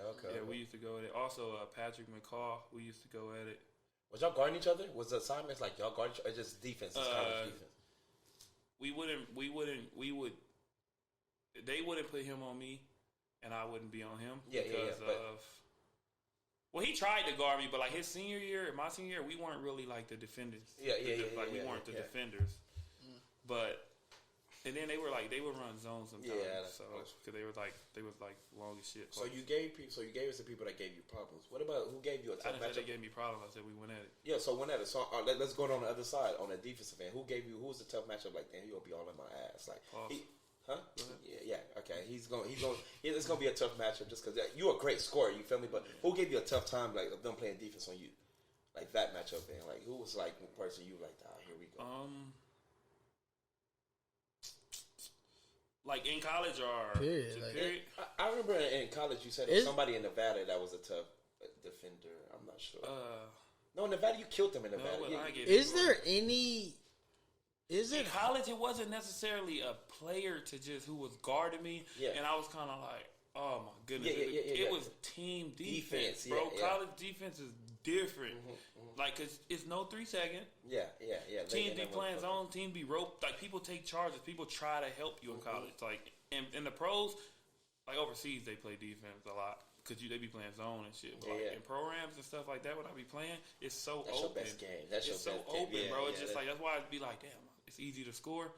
Because it is. It's so open. Once you get to once you get to a level to where you're going to score, when you get that much space, there's really nothing people can do. I think you play good with big men that can shoot. Just like just open run last time. I think he was with like a tall Mexican big man. Oh, my boy Josh. Yeah, he played bro. The floor was wide open, so when y'all was doing the pick and roll, when I was doing pick and roll, because for some reason people think I don't pass the ball, bro. Yeah, I can see that. Yeah. Really? I think he passed too much. I think he passed way too much. I've been telling him forever. I've never knocked your game ever, Vell, but I think one game that you really disappointed me in, and I'm pretty sure it's not your fault, was that New York Knicks opening run. When you was playing for the New York Knicks, when y'all was playing the Summer League. You was just passing the ball so. Is that when they was playing against? They gave Ron Baker. Bro, that's because they I just wasn't myself. I was so upset at them, bro, because how they was doing me. I was like, I got out of my the first game. I was leading scorer. I only had 10 points, but I was the bright spot. They were saying, "Oh, he's the bright spot on this." I was like doing good, bro. And then the next game I came back, they hold me on minutes, like. Did they? Yeah, they were throwing me in junk minutes, like playing like, oh, these dudes tired, throw them in type shit. And I just didn't. I think I had like 2 points. It was just bad, bro. So you just out of it. I was just, like, the way they were playing me. That's why it was like the way they were playing me. I think I played probably 14 minutes a game. But it was all junk minutes. It was like, give them a break. Like, oh, go in 3 minutes. So high on Ron Baker, and I like the Ron Baker. So high. My thing was. It threw me off because they were trying to play him at point guard, and I was trying to play point guard. He's not a point guard though. And no, he's a shooter. He's a wing. And they were trying to play him at point guard. Man, my whole thing was, bro, you should have just been abusing people. No, bro. you thought it was supposed to, but it was like I was just trying to get on the court, and I knew by me getting people involved, passing if I didn't pass that and I went out there and shot that shit, I would have been right back on the bench. Really? That's stupid. I'm not trying to disrespect nobody on the Knicks organization or nothing like that, but you see how the Knicks are, bro. Yeah. Ron Baker's not even in the league. Not shout out to the talent of what he was. He's good. He's a good player, but the shit they did made no sense to me. Like, it just made no sense to me sometimes, bro. And I mean, hey, they still an NBA organization, they still NBA players, but it made no sense to me. If they would have drafted you instead of Patrick McCaw at Golden State, bro. That would have been different. Bro, my thing was, people was like, it was literally because I was too old. I didn't say I was too old. I was 22. Really? Yeah, bro, you're only 20. I was 20. But no, I know how old you were. I'm like, too old. NBA, they want you to be 18. Yeah, they don't want, if you do 4 years in the NBA, bro, in college, bro, you gotta be like, you're old. Yeah. They bro, think I literally did everything you can ask a person. I was for my last 2 years, I was first team offense. I was first team defense. My senior year, I was player of the year. I finished leading my school all time in scoring. Like, I was up there in, like, steals, free throws made. You had the resume. Shit like that, all that. I was an honorable mention All-American, bro. We went to the tournament for the first time in, like, 15 years. That tournament game, I had, like, 26, 6 and 6. We ended up losing, but they had, like, Kyle Kuzma, Jakob Poeltl. They were just... Those is really good NBA players, They too. were big. They were just big, bro. And then... I didn't get no workouts, bro. I just got into a situation. I should have, like, chose differently when it came down to the process of my agent and everything. Bro, your agent, huh? I had 4 workouts. 2 of the teams didn't have draft picks, and the other team had the number 2 draft pick, and another team had the number 30 draft pick, which was the Warriors. Yeah. And I'm like, bro, I'm not getting drafted first round. I'm a senior unless I just go crazy in these workouts. Yeah. And I just become like a sleeper who just moves up. But that's more than unlikely. Bro, so you only did Knicks? You didn't? I did the Knicks. I did the Nets. The Knicks and the Nets. They both didn't have draft picks. Okay. I worked out for the Lakers. Did good in that workout, but they had like the number 2 draft pick. That's when Brandon Ingram, I think. Oh no, it was. I think it was D'Angelo Russell. Yeah, it was D'Lo. Yeah, okay. It was D'Lo, I think, and then it was the Warriors. Okay. Who had like the 30th pick. I had a question, bro. So, because I never, I'm really into detail, like, and stuff like that, bro. Like, the inside. What is the inside like of NBA workout? It would be like on 2K, like in the beginning of 2K. Like, that's the only thing I can probably think. Like, does it be like you hit the elbow, you take a shot, you know?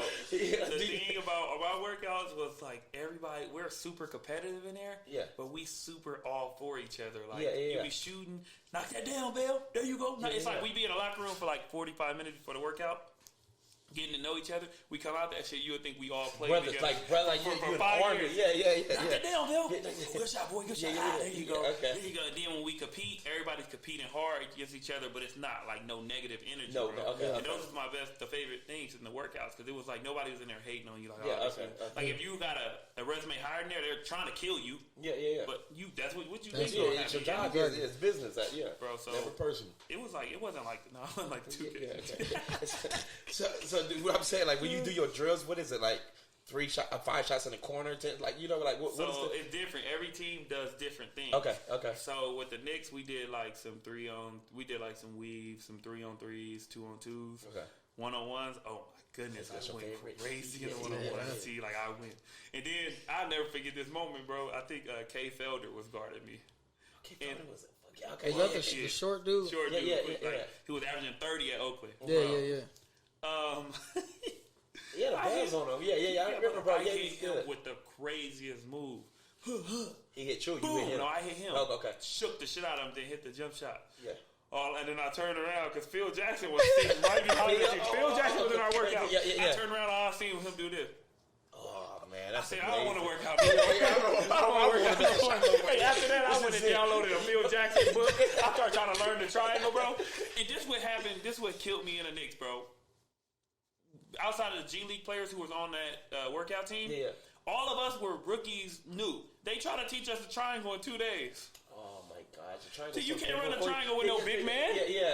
So we trying to run a triangle. We kind of figured it out, but it was kind of like, damn, where you go now? Where you go? There's so many. That's what killed the Knicks from them trying to run that triangle. Bro, remember, bro? We were so discombobulated, bro. We were like, I was like, damn, do I go up or do I go down? That's tough. Yeah, you just gotta move. Don't stand still. Bro, it was crazy. But like when I was doing the workouts, bro, like it was people in my league. Like we'll go. Like I went to the Lakers workout. I seen like a couple of people. Went to the Warriors workout. Seen a couple of dudes in my league. They was like, damn, bro. They said you must. They was like, oh, you must got something figured out. Like shit, you must know something we don't know. You about to get picked. And I was like, nah. The players were saying that, or like like the dudes who was in the workout. They're like, They're like, damn, we ain't seen you at no workout. And these dudes coming in with big ass suitcases, like different big ass suitcases of just clothes, because they don't work out 17. They're not even going home. They're flying from Boston to Arizona. Oh, so they touching shit. They going from workout to workout. You used to do a workout every month, like every other, like 2 weeks, 3 weeks, bro. And they going from workout to workout to workout to workout. And I'm like, he's like, damn, we on 15. So they telling me like, oh, you must be getting picked. You must got something lined up. You ain't been working out. And I'm like, nah, bro. They like, damn, why you ain't been in no workouts, bro? This is my 16th workout. Oh, my God. And all those dudes who were doing those workouts, They got picked up. Yeah. So it was your agent at that time. What was he doing? He didn't have the plug. What did you think it was? No, he wasn't plugged in like he should have been, bro. He was more like a music agent. He was trying to get into the basketball side, and he had like Tony Snell at the time and a couple of basketball players. So I'm like, you got to lead, dude. Like, you got to have a plug. Yeah. And then like, I didn't know any. I didn't play AAU, bro. I don't know about the politics of basketball, so I didn't know to wait and see. And so I mean, it is what it is. I'm with a great agent now, and my career been going up. Great. Yeah. That's right. You tell me about the prices. Yeah. You need 10 more on top of that. You hear me? That's really dope, bro. That's really dope. Fuck that agent, whoever he was. Nah, don't do that. Don't do that. Don't do that to him. Oh, don't do that to him. Okay. Now do the look. Okay, look at him. Okay. You see me. Okay. Nah, I wish him the best, bro. Fellas, how y'all feel? Y'all good? Let's get into a more bright side. This is dot my I's, cross my T's.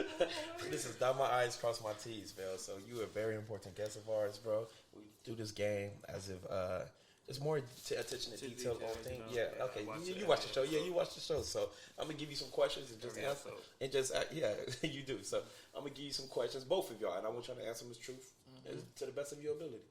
How that feel? I'm ready. Okay, so let me get to it. Got them stowed away in there. I feel like these questions are gonna be. This is crazy. Yeah, they crazy. The first one off the bat. Would you rather lose a leg or never have sex again? Gonna buy a leg. Gonna buy a leg. I get a prosthetic. Okay, when you say never have sex again, does that mean I can't engage in sexual activity? So you would never have sex again. That's it. Never sex. But what if you got head? That's not sex, is it? That's considered sex. But that's oral sex. I mean, it doesn't matter. Even if you can engage, that's oral sex. Like you can't really. Will you be satisfied with just? I get to jack my shit. You could jack your shit. Oh yeah, I'm going crazy. So okay. So you'll jack off for the rest of your life. No. And get to keep my leg. You get to keep your leg. Yeah. Okay. What's yours? You losing your leg? I'm gonna buy a leg. Right. Explain. Let me know why you. But you talking about prosthetic leg? He can't get a prosthetic leg if I can't get head. You said you could jack off. That's prosthetic. That's my prosthetic. That's my prosthetic. His prosthetic would be equivalent to me getting neck. Yeah. Right? Yeah. Because that's not sex. That's just a sexual. But you're still releasing that release. I need something to stand on. Is his leg gonna be like a transformer leg? Or is it gonna be like one of those legs that just pluck off? It's just one of those pluck offs. You can take the plug off. Okay. The other one. Having some good sex. I don't know about you. You can't do any like. I have a great life. Somebody, if your girl get mad at you and took your leg, I'm gonna get her. I'm gonna make my way to. All right, you ready for the next one? Pick one person that you gotta fight to death, and if you win, you can switch with their lives. You gotta fight to death. You gotta kill them, and if you win, you can have their life. I'm taking Jay-Z. I'm beating Jay-Z up. You think you'll beat Jay-Z?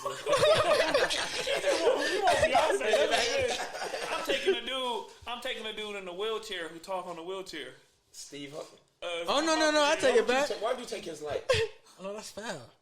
We wasn't saying. Well, come on now. You're being them. You'll be them. Do you know how much money he got? Yeah, I know how much money you got, but would you want to sit down all the? You didn't say I have to be in a wheelchair. You said I get his life. That's his life. That's his. No, his life is finances, and they're all of it. Nah, fine. I'm taking. To death. So like, you have to kill. So if I kill him, I gotta be in a wheelchair. I think I'll beat up. No, I think. No. Would you want to fight? You fucking monster. I'm gonna grab his little wheelchair. I take it back. So Jeff Bezos. That's a smart one. I like that. Yeah. Stephen Hawking. Come on now, bro. But he has Bezos is walking around. I'm not saying Bezos is a genius. He's the richest man. But you didn't say I have to be in a wheelchair and that's his life. His life. So you have to actually live in their shoes. Yeah. Oh, I'm taking LeBron. Yeah. Okay. Taking LeBron. You think he's gonna get LeBron? But you got to win though. But you're saying, but I know where I come from. I know what I'm capable of. This is one of the questions, bro. I like that. I'm capable. I'm getting a stick or a knife and something. But it's LeBron. He's 6'8". But he don't know how to fight from the gutter. How I know how to fight from the gutter. He's from Akron. He single mom. I'm from San Bernardino. You ever got hit by a San Bernardino pothole? Yeah, those tires is going away. Your tires gone. Would you jack off LeBron to get his athletic abilities? What? That's the question. Would you jack off LeBron to get his athletic abilities? Jack him off? Yeah. No, T. You wouldn't?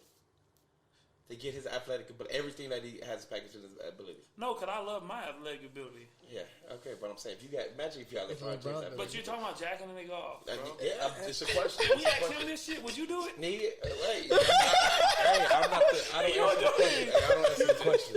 Bro, why are these questions Doctor so? gloves on. Okay, but why are these questions so like? Win the next round, Vell. Win the next round. I'm coming, bro. But just because you got an athletic ability, don't mean you'll get. No, it doesn't. At my age right now.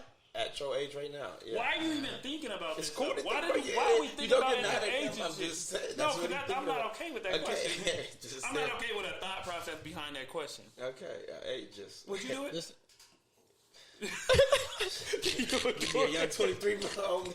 I tell you, said about 8 I hit you up, Vell. Where's the next run? You're not invited. And I'm putting on the show. You wouldn't know that. Hey, bring on the scouts. So everybody knows it. Not everybody knows that. You wouldn't know. I just asked because you wouldn't know that.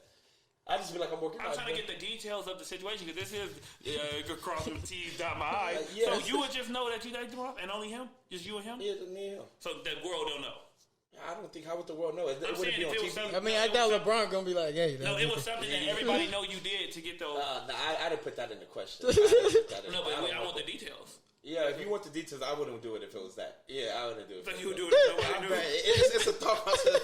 Think LeBron, bro, a 6'2" nigga. Like, all your problems are solved. I could never, bro, because LeBron, I could never do it. I would never do it, to be honest. It's funny, though, but LeBron looked like he'd have a throne. It's just like, come on. Because he's a king, like, he'd have a throne. And like, oh, my God.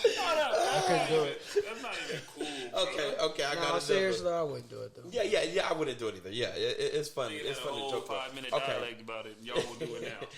If you're in a car chase with the cops, a hot pursuit, they chasing you, what song you playing on the radio? Where do you get these questions, bro? Hey, they crazy. Hey, if I'm in a car pursuit, if you're in a car pursuit and you try to get away, what song is coming up? Like, okay, I'm not saying you would take the time to put it on, but what would it be the dream scenario song to be like? I gotta get out of this stick, this jam. What song would it be? Many men, upon me, Lord of eyes. I'm playing Hot Boys. Hot Boys, okay. I was gonna play X Gon' Give It To You, bro. I was gonna play. You're right. X Gon' Give It To You. What? That's a good one. Okay, got another one for y'all. If there were stats available for every aspect of your life, what would you want to see? And we only could pick one stat, or we just Or we can just pick the stats that we want to see, like multiple stats. So just pick one first, then we'll go off. I need my sex grade. I can get a stat on that. My sex performance. Yeah, it's a stat. Yeah, it's a stat. My sex performance, because I gotta know if I'm doing it right for the lady. If she's pleased, you should be able to know. You gonna know, but obviously your girl ain't gonna never tell you. She don't gotta tell you. Her Even body gonna tell you. Her body, hey, you feel me, T? Hey, you know it. Something not going on now. This man just I hate. You know if you pulled it down, but that's just you thinking as a man. Oh yeah, I had her in there yelling. But sometimes, what if she just yelling to make you feel better? No, it's not. See, that's the yeah. I'm talking about. Girls don't fake orgasms. No. Men don't fake orgasms. Leg shake. You ain't never faked a nut? Not with my girl. I mean, you ain't gonna say if you have or not. Yeah. You ain't never. Yeah, okay, let's just like with a little. Yeah. I mean, if you're comfortable asking this, me asking this, you ask it. I'll think about it. Go ahead though. You never had sex with your girl and didn't nut? Yeah. And would you say that that's a bad sexual performance if you don't finish? No, because I'm getting graded, right? The grade is what she thinks. You said I want to know if she's pleased. So if she gets hers on. I'm not saying for you. I'm saying if you having sex with your girl, you don't nut. You don't think she'll feel some type of way about that? Yeah, absolutely. Okay, so that's what I'm saying, Terrence. About what? About the. He said the sex grade. How you think? Even if you beat it up, but if you did, but she gonna be like, damn, my shit weak or something. Yeah. That's what I'm saying. So even though you probably think you killed it, she kind of like, damn, he didn't nut. Maybe he was just, you feel me? Yeah. Have you made every girl that you had sex with? No. Yeah. So that's. Do you that's think that's a weak good grade though? Yeah, that's not a good grade. But okay, but at the you got to think about when we was early. Let's be real. When we was, but you said we're talking about our grades, so the stat is everything. Exactly. It don't start when you first do it, though. Yes, it do. That's starts when average. you become a pro, right? Nah. But okay, so how do you know you're a pro? That's a good question. You know you're a pro when you consistently knocking her head. I think you consistently knocking her head back, and she's just like, "Ooh, babe," it's or crazy she go to when sleep you right start after. having a sex partner. You know what your girl like. You do. Absolutely. You know exactly what they like. Sure. And then at that point, it's effortless. So, but it's crazy because if you grade on everything, it's them nights when you have. Come on now, especially when you got a girl, you know, maybe you have done sex, like you just did it because you felt like you had to. Like not be like you wasn't really you was into it obviously because you getting your nut, but you feel like, damn, I'm just fucking to get my nut. I'm not fucking to please her. So you talking about? Is that a bad grade? No. Not really. Not really. If you're doing it for you, so okay, but look, what if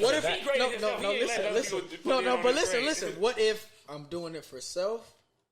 But I'm so good when I do it. We both. I'm just saying. You're graded for both of y'all. I'm saying. Honestly, it's just one of them days. You're like, damn. You just woke up in the morning. It's like you don't want to have sex too long with morning breath. Not too long. Yeah. It's just to get it off. I know exactly what. I know exactly.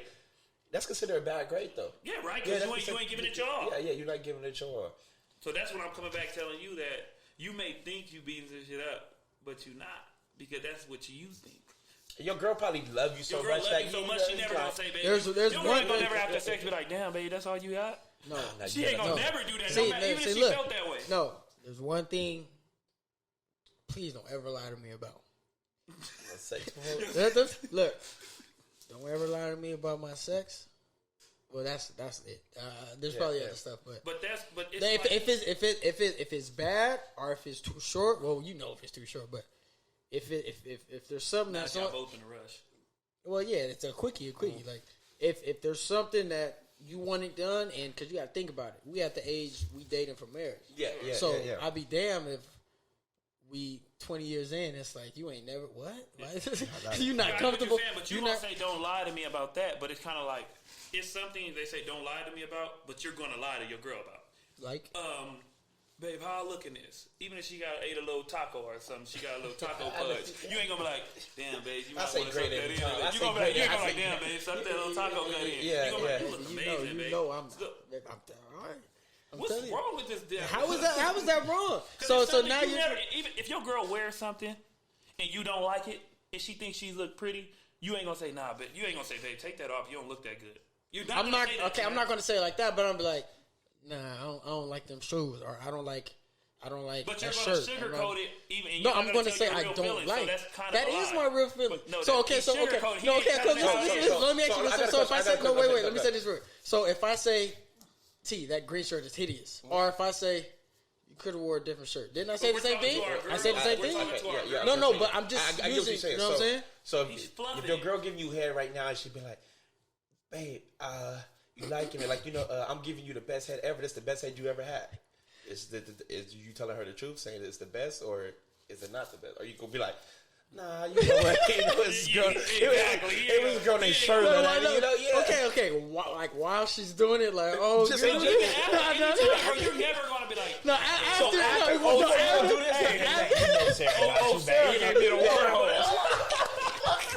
You would not tell her that. So you different if you say you're really saying you would tell her. Wait, no, I'm different. You're a very honest person, but I don't think you're that honest. That's a scary honest. If your girl came up to you like, babe, nobody had never gave you that head like I gave you that head. You ain't gonna be like, well, no.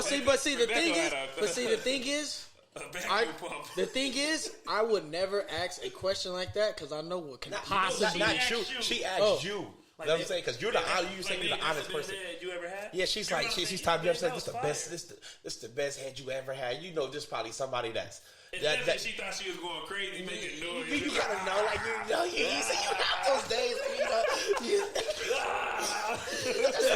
you better go, girl. Open them up. Like, so that's what I'm saying. So, would you tell her? Would you tell her like, babe, you top 3? Never. Nah, never. Lie. That's a lie. No, actually, I love. Shoot. What you about to say? Hey, next question. What you about to Next question. Is this thing working? All I'm gonna say is this: I'm extremely. I believe I have found who I'm content with. Yeah, you know what I'm saying. Continue. Yeah, that's not what we said. But that's No. let me answer it, Michael. Let me answer the question. Everybody don't feel like that with the person they with. I'm just saying. You're never gonna date a person you don't think. I'm just. Yeah. You're never gonna date a person and be like, I don't really like her, but I'm gonna just. No, I didn't say that. So every girl we dated, we thought we were gonna spend the rest of our life with. Well, I got 2 girls I'm spending the rest of my life with. Old Spalding. Okay, let's not get on. I want to get on. What you about to say, Taz? What you about to say? What was that announcement you was about to give? Okay, go ahead. I'm extremely honest. Very honest. To where Brutally honest. my girl hates my honesty. That's all I was saying. Well, we hate your honesty. But it's honesty. Right? It's Terrence's honesty. Because once we're honest, then things are corrected, and now things are. Now sometimes things are corrected. When I say we hate your honesty, it's because some of your honesty is kind of like we be like, why do you think like that? Yeah. Like, and you really believe shit that just be stupid, Terrence. Right. So what you if said, I say, why would you buy that New York hat? I would never buy a black. But everybody loves black New York hats. I don't like it. Okay, so like. No, but it was an example. Of course, I'll rock a black. So what you quoted right there saying. Is that saying you would tell your girl? What? Like she never gave me the best head? Oh no, Shane. Like that's the best. Even if I'm not saying if it is or not. I'm not gonna rate it. But I'm saying like even if it wasn't the best head, but she'd be like, if she actually like, babe, I give you the best head. Hey, would you tell her the truth? Yeah, I would tell her the truth. You would tell her the truth. I would tell her the truth in the way I want to tell her. And how would you do that? So okay, wait. But I don't have to worry. Like this is not true because. She gets the best. Baby, you put it down. Okay. So, okay. Yeah, babe, you ain't a slacker yourself. Hey, babe, you know what you do when you do that thing, you do. I gotta say that. But yeah. Okay, so, just say, I'm your girl. I'm your girl, and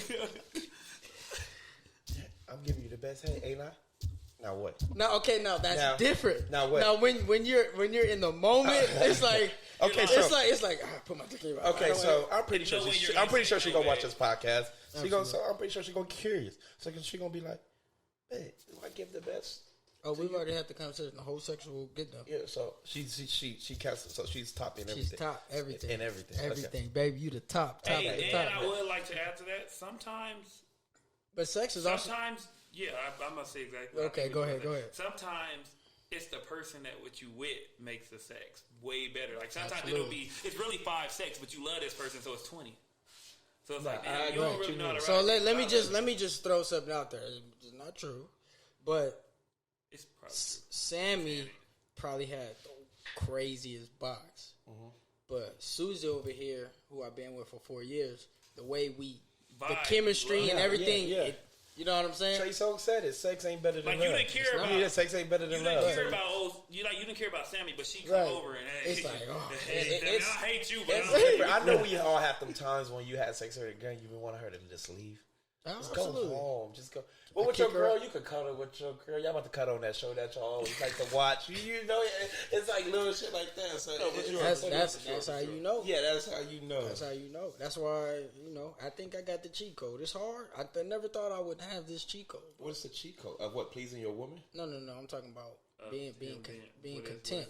Like she does everything. No. Not even that. It's just because that dog in the back of our heads, of every male's head, is always gonna bark. No, especially Toriano. Let me zoom on your face. I put that dog down. My dog is shot. Yeah, my dog is gone. I don't even know how to dog. It's the thought, but the action is what makes you a dog.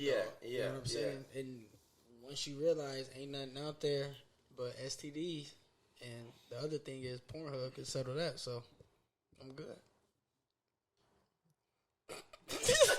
I feel you. I definitely feel you. Yeah, you're definitely right. There's nothing but STDs out there. But what was the question again? If I can have a stat? Like Like any stat. Yeah, if you had a stat to expect, like of anything of your lifetime, what would it be? He just took it to that was one of my missed opportunities. So you want to know how many missed opportunities you had in life, or where it could have took? Missed opportunities, because then it's gonna take you to a place like, dang, I did miss this. Yeah. I can't correct it. Yeah, not correct. But it's like, it's just you're gonna make more if you do something wrong unknowingly. Then you're gonna keep doing it wrong. You know what I'm saying? So you feel like it's giving you closure? Nah, it wouldn't give me closure. It's gonna make you better. Okay. Like if you saw the stat of every time, dang, I missed out on this opportunity, I could have made 10 G's. Dang, I missed out on this opportunity, could have found the love of my life. Dang, I missed. It's like, oh, this was the cue. Oh, that was the cue. It's like, when them cues arise. In other words, in basketball terms, basically, when you watch film, you're gonna get better. Yeah, you're watching yourself. You're making mistakes. That's what guys saying. What? Okay, last question. I always gotta look at the phone for this. I was about to say, you remember this? Yeah, I gotta remember. What separates you from Terrence as a basketball player? What separates me from Terrence? Terrence as a basketball player. Because if you ask Terrence... Terrence is content. That's what separates me. I don't think he doesn't work hard, because when he wants to do something, I think he's an extremely hard worker. Yeah. But when it comes to basketball, I think he's content. And he honestly feels like, I don't got to dribble a ball. This dude can't do nothing with me. Yeah. Like Terrence... He's so naturally talented that he hurts himself because he'll take shortcuts. Like I'll have 30 points. Like I'll have 30 points one game and be the first one in the gym. Mm-hmm. Like I took pride in that. But Terrence had 30. He'll be like, I don't need it, man. I'll take the day off. So I think he's content when it comes to basketball. But when it's like in life, I think he's a really hard worker. So I can never say he don't work hard. But when it comes to basketball, that separates us. He was content with a lot of things. Like, he'll be like, damn, Johnson didn't play me, but I know I'm good. Instead of getting to the gym early and showing Johnson, like, you ain't going to play me, I'm going to still be in here working hard. I'm going to still be in here and show you, like, you can't affect me. You can't hurt me. He's just like, I know I'm good. If he ain't playing me, that's his fault. He's stupid. That's definitely that's a fact. That's definitely. Yeah, that's exactly how I felt, too. Terrence. Mm-hmm. How close is you and Vell talent-wise? What do you think? Like, how do you think, like, y'all fare up? Let me do a hand. So let me do a hand. This is my hand, everybody. Okay. Hi, Terrence. That's Vell. Vell, this is you. You here, man? Okay. But T, I think I ate you. No, honestly, that's a hard question though. Honestly, because I haven't played with Vell, but I know. I mean, everything that he can do. I know. Besides physical ability, like dunking and things like that, and backing down, look, because of strength and purpose. Can I piggyback on that? But no piggyback. So it's a one way street. This is a one way street. No, I really feel I can do anything that anyone can do. I can get to the business. I can dribble at a great calm. Mm-hmm. My probably worst things that he does probably better is turn the ball over. I haven't. I turn the ball over more than you. No. I'm saying. Like what about finishing up the run? Where you grade that? Nah, I don't finish. Because now that I'm thinking about it, he'll probably finish at the rim better than me. Yeah. But I'm more elusive. I think I can shoot better. That's just me. That's just me. My thing about that question is when you say talent wise, I don't think I'm much more talented than him. I think I just worked. He just worked harder. So my skill is at a higher level because. But I feel like you're more gifted than him, though. That could be a difference. Gifted. I think gifted is a natural ability. Yeah, naturally, yeah. Because I don't think I'm more gifted than him because I felt like when I say the reason I say that I think I'm better than him. Obviously. Yeah. But I don't think I'm more gifted than him because I really felt I really couldn't shoot. I remember he could just go in the gym and shoot. Yeah. I had to work on shooting. Terrence was one of them dudes where he could go shoot. He was like he'll probably beat us in the shooting contest right now. He has a shot. Not right now. But yeah, right now. Not right now. I like that. I like that too. Not right now. But I'm saying like you could have a time if you're not playing basketball, then you'll get your jump shot to come. Like the jump shot is always there. Like how we had to work and really get on the jump holes and try to jump. Yeah. And he was still damn near touching the rim without just because he wanted to go touch the rim. Yeah. That's why I say when it comes to talent, I don't think talented. I don't think I'm more talented than you. Yeah. I just think I worked hard, bro. And I think I've reached. I think I'm more skilled. I don't think I'm more talented than a lot of people. Because I don't feel like I had a lot of natural talent. Because if I had a lot of natural talent, I would have been. Mm-hmm. Yeah. I don't know if you remember this, Vell. It's just like little things that I just sit back and think. Do you remember? I think it comes in all full circle with you, bro. Remember, bro, we used to look up to players. We just used to be like, these players is good. Like, we had never be able to be like the Dominique Dunn, the Rasheed Sullivan, the nigga that played for Compton. Anthony January. Anthony January. Yeah, all of that. So, for you to all come around and then play them dudes again, and then you're like the higher up over them. Because remember at them times, they was the better player. It was really looking like this at this time. Now you could really be like, I'm not gonna try to take no shots at nobody, but they can't fuck with. They can't fuck you, and that's just what it is, And at the age, like that's when I say it comes full circle, bro. Because it was like we was really at the start of that circle, just looking up to them, like glorifying them, like, oh, this is good. You might make it to the NBA, and then you end up coming back around, and you like. I think that was the best thing for me, though. I feel like a lot of those people like peaked early. Too early. Yeah, I felt like, damn, these niggas is that good. I got a long ways to go. So I was always working, and I was always people like me and you saying, damn, these dudes is good. I was never one of those people that were saying, damn, look how good Vell is. I was the person trying to catch those dudes. Facts. So I felt like me having something to chase and somebody to chase at a level to get to made me better instead of being, having yes man around me telling me like, oh, no, you're good already. Just stay consistent, do this, do that. So I think I remember Anthony January went to the Las Vegas tournament, bro. Playing, I think for Provision. I don't know. I'm not mistaken. That's a great team. And his warm up was like one of the USA under 18 team. I'm like, oh my god, that was like heaven. Yeah. We didn't see the way the dude had. We didn't look at the dude's socks. The way he wears his socks. The elite socks. Bro, our kids is really gonna have it better than us, bro. We was not having them socks. Remember, we wasn't getting them socks. And the socks was probably like $15, bro. Like we wasn't getting those, but we was getting double Nike. We was double Nike socking. And this is so great. This is why I don't have any doubts on Messiah, no matter what sport he plays, because you have the mindset and the mentality of this is this. You gotta do this. This is what you're going to encounter. We didn't have that. We had hard work. Yeah. But actually knowing the game, knowing where it's coming from, I kind of tell people, bro, not tell people, but I think the younger generation is better than us because now these kids is getting in the gym with trainers now. And so we didn't have that. We just used to go outside. It kind of hurts them too, though. How does that? Because, bro, they wear and get tear. in there. Not even just the wear and tear. They get in there with a trainer doing stupid shit, going against cones. The best thing I did for my career is go play open run and get people better than me. Yeah. But you also used to take the jump shots too. Kids, we honestly just to take our jump shots fair share. But we just used to like to play the game, for sure. Play the game. But I feel like these dudes is really going in. No, for sure, they working on their skill. Yeah. And I think some of these kids are skilled out of this world. But then when you go see them in a game and they trying to do this shit. And they trying to figure out why it's not working. Yeah. Don't get me wrong. Some kids got it figured out. Like, it just comes to them. But a lot of kids, like, you'll see a workout video. And I don't like to name drop people, bro. I don't like to throw people names. You're a humble guy. Use an example. I think he's a good kid. I just think, like, training and doing all the shit he does hurts him. Like Julian Newman. He can dribble 1,000 times around the cone. He can do any drill, and you'll look at it and be like, this dude's disgusted. Yeah. But then when you apply it in a live game, it's like, bro, you just took 40 dribbles and then go nowhere. He's not good, bro. He's still a kid, though. He graduated. Yeah, he's not even 21 yet. Yeah, he's that's a kid. Yeah, but he's a teenager. He's about 18, 19. But he graduated. But he's not good though. When you say not good, what is not good? Do you mean like they can't beat you? Not good, or do you mean like if he goes to play at a run anywhere, he wouldn't stink it up?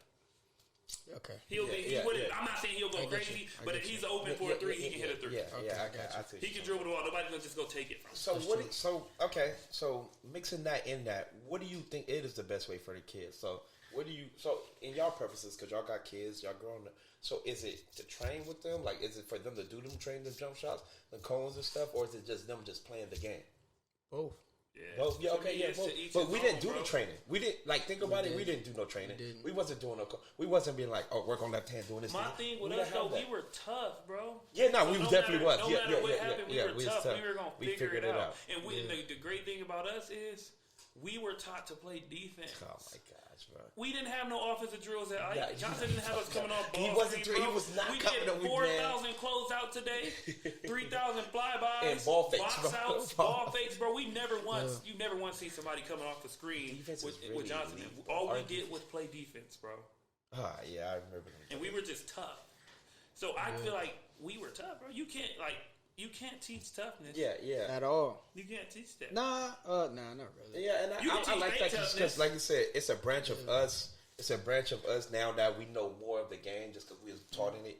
We can give our kids that what we know of what they can expect from the game. Yeah. My dad didn't play basketball. My dad played football. Played baseball, and he from basketball. So my dad used to just make up little things for me to do, bro. And I swear, I'm just thinking, bro. And so I have a basketball court in my backyard, bro. So we had like 7 balls, but they was all flat, and one was good. So he'd be like, shoot one with that air, and then shoot the other one with the flat one. I'm like, what is this working on? He was like, he was like, if you can shoot with any ball, you can shoot with a regular ball. So, bro, I'm in there and for hours. You started thinking it makes sense. If your dad says something, it's gonna make sense. So I'm shooting with a ball with air, and one is just flat, and it's so hard to like. You gotta figure it out. Man. I was out there doing drills for like a whole hour and a half, bro. And it was all about that touch. Yeah, it's all about the touch, bro. It was just funny though. Like it's dope that he tried to do something, but it's still like fuck. Yeah, I mean, he showed you he cared. He was trying to do exactly. You knew it wasn't his sport, but he's out there. It was my thing with mine, though, bro. I know I can't teach him to be tough, and that's my biggest fear is him having. Because I'm trying to find a medium where I can just give him what he needs, but at the same time let him know you gotta get this shit on your own. Like you gotta work for it. Like I don't want him to feel like he don't got shit, but I don't want him to feel like he got everything. I want him to know like I gotta work for this. So that comes in with the significant partner. So. Before I get on them, when that happens, did you feel spoiled as a kid? Anybody? Only thing spoiled in my life was milk, T. I don't remember us being spoiled. I'm pretty sure our mother loved us dearly. My mom used to tell me I'm spoiled. Like I got too much, but I think it's because of how they grew up. So they grew up without this, then we have this, you're spoiled. Yeah. So now you're gonna be looking at yours like, dang, like kid, my son got every goddamn system. You know what I'm saying? So it's like, and then when he grows up and so I think it's we just try to give our kids more and more. And that causes like you don't you feel like the woman spoiled the kid more than the father. Absolutely. Some things that you just like. I need that. They don't even be caring about just. Bro, I be low key having to catch myself because like. She'll be singing to him. I'm like, stop singing to him. Like, goddamn, you don't need a song right now. Go read them. Go read how many black kids just got put in jail. Go read them incarceration numbers. You come here singing "Rockabye My Baby." Like, no. Go read him the incarceration rate for black kids. That was funny, bro. It's just like little shit. I be having to catch myself. Like, nah, it's okay to like. You know, have let that them, timber. Let them have it. But I'm coming with all the. It got to be a balance. Like if he fall off his bike, he know damn well not to come tell me. I'm saying you better get back on it. You better get back on it. That's really how we grew up, though. Like that's really how we grew up. And that's why I think how you're raised is that what builds that toughness. Because like if you got a parent like. Every time you fall, come here, boom, boom, boom. You definitely gonna go to them. When things go wrong, or when you get in that game and someone start, Daddy, or my like, he scored on me. Go back at him. What you like? used to eat them type of kids alive. If you was one of them kids, you wasn't gonna survive, especially playing kids. Yeah, that's crazy. It was easier for us though because we, bro, like you said, we were outside. We learned how to get hurt. We learned how to deal with a bullet. We learned how to do these little shit coming up are all about technology. But it's like you can't take it from them because that's what they're gonna need to do. And the crazy thing is, I was thinking about that today. Actually, just sitting back and thinking, and it was like, you can't be that old head who doesn't accept change. We had those, bro. We had those. You can't be that old. So then I got to thinking like, man, I can't. Technology is the wave. You know what I'm saying? Yeah. But don't let it abuse you. So I love what you're saying. So when it comes to your kids, how do y'all implement both of them? Because there's kids now. I know this. I'm not knocking nobody kid, where they just want to be home all day and play the game. Like literally just want to. They can bury themselves in their room if they can. But you know, if we got buried in a room, we'd probably kill ourselves because it just beat it outside, bro. It kills me because T told me this. And it's like the kids have no imagination. Yeah, so it's it's all on their phone. We was talking to him and he was like, can we go get my iPad before we go here? And I'm like, no. He's like, well, I have nothing to do. Like, us as kids, exactly. So they don't have no imagination. So I feel like you just your kids, right? Yes, bug. Yeah, you know. Like, you see a car coming, go duck. That's gonna be my car in 10 years. I swear to you. Yeah. Right, exactly. So you just gotta just throw them out there, like, and don't let them just sit there. And be on this and this. Try to get them out. Try to go work out with them. I think sports play is such a big role. That's just the only, in life, bro. That's just like the only thing I think, as far as like, it sucks, bro. That's like the only thing outside I think they'll need is sports because the thing is, your kid got to know how to work their iPad. I don't know. Like the back of his hand, because when he gets of age, the job requirements of them is going to know how to work this. Right. Know how to work this. Paper might not even be like. You feel me? So it's kind of like you don't want to take it away from them, but you want to like when they are doing it, you want to make sure they're doing something that's with it that's fundamental, like learning a program. Like I recommend kids play Minecraft and shit like that, bro. Teach you how to program, do all that type of stuff. Like, because you're gonna need that. That'd be great. So it's it's fun for them because they think they building some shit, but now they don't even know you're doing shit that an architect is doing. I was thinking, I don't know who said this. Back when we had MySpaces. When we used to change our page every week. We were creating websites. Those creative websites. We used to spend a day, like, just under construction. Wait till I go to school tomorrow. Hey, you see my page? Kill it, bro. Neon lights flashing and shit. My shit looking like Y'all had computers at home? Huh? That's crazy. No, I used to have AOL, bro, and it used to be the death for me, bro. It used to... You never had that? The slowest computer in the world? Bro, it was dial-up. It's used to call dial-up. We had drive-bys. What you had? Drive-bys. Okay, man. You know, that was our game. Oh, they shooting. Who the first one getting under the bed? Who can get under the bed the fastest? Who dodged the bullet? They shot me, damn it. They got me. Fuck, I'm always losing. It's just a flesh wound. You'll be outside was so fun. You couldn't. I remember when I used to get in trouble, bro. My punish was I couldn't go outside, and we had a PlayStation 1 at that crib, and I used to be like, I gotta go outside. You know, what do you mean?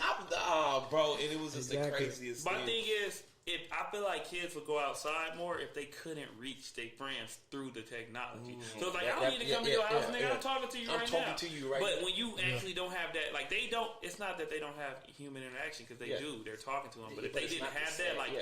If they actually have to go outside, they'll get tired of that shit. Like, you remember, we'll play the game, but we couldn't play it all day, bro, because you're like, what's going on? It wasn't online. It wasn't nothing online. When we played the game, it was just you playing. I haven't seen an ice cream truck in about 2 years. Facts. Do you know how having an ice cream truck was? Yeah, exactly. It was exciting. So did you heard that? You used to know the time, what time it's going to come your street. Like, because you was so anticipated on getting it.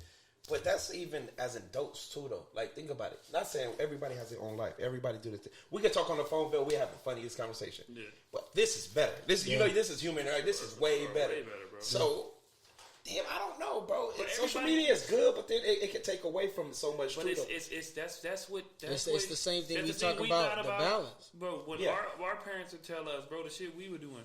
Oh, yo, over there, like, it's little shit that we see and we be like, nah, that ain't the wave, but that's their wave. Like our parents would tell us, oh, y'all out here doing this and that. Like, for instance, like just music or something. Oh my gosh, it's so y'all listen to that gibberish. Yeah, that ain't nothing. That ain't no real. Hey, turn on that OJ, Beverly. Today, my son, he was like, have you heard of this? His name is like YM. It's some dude. He mirror like it's like YMB Slime. His name is something. He's like, have you heard that song? Like, nah, I'm playing it and I'm just thinking. Like, I told him, like, son, you like this? I told him, like, you like this? Yeah, he was like, nah, he's tight. He's gonna be better when he gets older. Like, Oh, nah, but it's just you gotta love it. It's they wave. It's they era. Just like when we was jerking and doing the Soldier Boy, our parents was nothing. What? Y'all wear that? What? Like we was wearing 3-piece suits. We was really putting like skinny color jeans on, bro. And they used to walking around with suits, bro. Yeah, like something. A good pair of shoes. They didn't want to know forces. There was some Stacey Adams. The alligator boots. Like, imagine just walking around casually with some slacks and a dress shirt.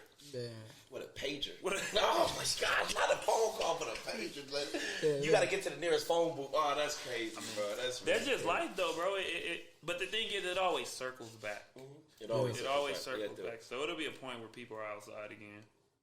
I hope. Yeah. Because you just got to get them out. But it's hard though, because when we was kids, the block was out. Bro, now that was the fun. You don't see it's a dead soul on the street on these blocks, bro. Yeah. Unless you want to take them to the hood, but that's not where you want to take them. That's not where you want to take them. That's why I say sports is it's the key to it. It's the key because you build that team chemistry. Even if y'all lose every single game, you're building something. You feel me? Even like your kid is building something with another teammate, or he's just like, I like this dude. Like for us too. Like when we met people, you'd be like, oh, this nigga was cool. And sports is the best. Kids don't know how to talk to each other, bro. It was some funny shit happened the other day, bro.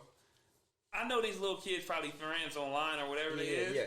But they were outside just looking at each other in the face. They were just doing it. For a minute, I'm like, are they having like, who can blink first? We used to do stupid shit like that. Who gonna blink first? But they were just like this. I'm like, y'all niggas better talk. Meg said that last episode. The art of communication is slowly dying. You know what I'm saying? Because people know how to talk behind the screen. They don't know how to see a person and be like.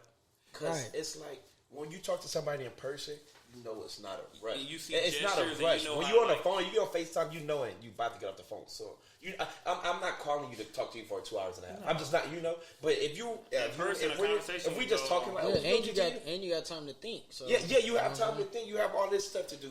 So it's crazy, bro. It's really crazy. That's a nice conversation, bro. Yeah. What y'all got? Y'all good? Let's get into sports. Shoot. I do this all the time. Sports. Yeah. These, bro. Yeah. I'm a muscle man type of guy. Let's get into sports. How your Clippers doing, man? They're doing good. Paul George is out right now. And I don't know what's wrong with the Clippers injury report team. Whatever the team is, they would never give a day. They just be like, oh, he about to be coming back soon. They never give out like how long he gonna be. He hasn't been playing the last 4 games. What y'all think about this All-Star game? What they talking about? I think it's bullshit, bro. I think it's big. Well, it's like because they had a shortened season, so now they like people like the Lakers and not even the Lakers, just the people who were in the bubble and was all that condition. Then they give them a couple weeks, and now you back, and then you want an All-Star game, and they playing games back to back. You seeing so many injuries, bro. Yeah, and it's like, who's the All-Star game for? The fans. So what the fuck you gonna have a COVID All-Star game? Yeah. The energy from the dunk contest comes from the fans. Yeah. The reactions, bro. Yeah, what we gonna do? Watch it? Oh, virtual. Yeah. Like, come on, what they gonna do? They gonna dunk it and look at the stands and do this? I wouldn't mind not an All-Star game this year, bro. All of the players are like off it, bro. Yeah. Really, what I hope. Go ahead. You good? Really, what I hope that happens is they just say no. Yeah. Because they can opt out. Like LeBron, I don't want to do it. Curry, I don't want to do it. Sure. They don't gotta do it. And then you got the players like the runner-ups. I want to play. No, I don't even think that, bro. I think for the safety of the players, and you're bringing all these players together too, and you're like, it's easier to like they say they worried about COVID and stuff. Yeah. You bringing all these teams, all these players around who now instead of you having these selected group of people and these selected group who've been in two areas or a couple areas where you can monitor their where they've all been. Now you're bringing somebody from Utah, from LA, from this, everybody. It's like, and then it's like. Bro. Imagine if they get COVID. You got to sit them out. Now you got players. And these are your all-stars. Yeah, these are all-stars. I think they should just give them the accolades like you were all-star this year. Yeah. Just so they can get their incentives or whatever it is, and you can know who the all-stars are. And then they just continue on with the season. I actually think they should take the all-star break and give them actually a break. Yeah. That's exactly what they should do. Don't make them play. You no fans, bro. Yeah, fans. I'm pretty sure that's tough. But money rules the corporations. Yeah, that's all they care about is their pockets, man. How's the Lakers doing so far? Lakers doing good? We lost tonight to Denver. For real? I feel like we just play with teams way too much. AD. Whether it's tired or I don't know what it is, but we just. What did he do? I don't watch the game. He don't want to play basketball, bro.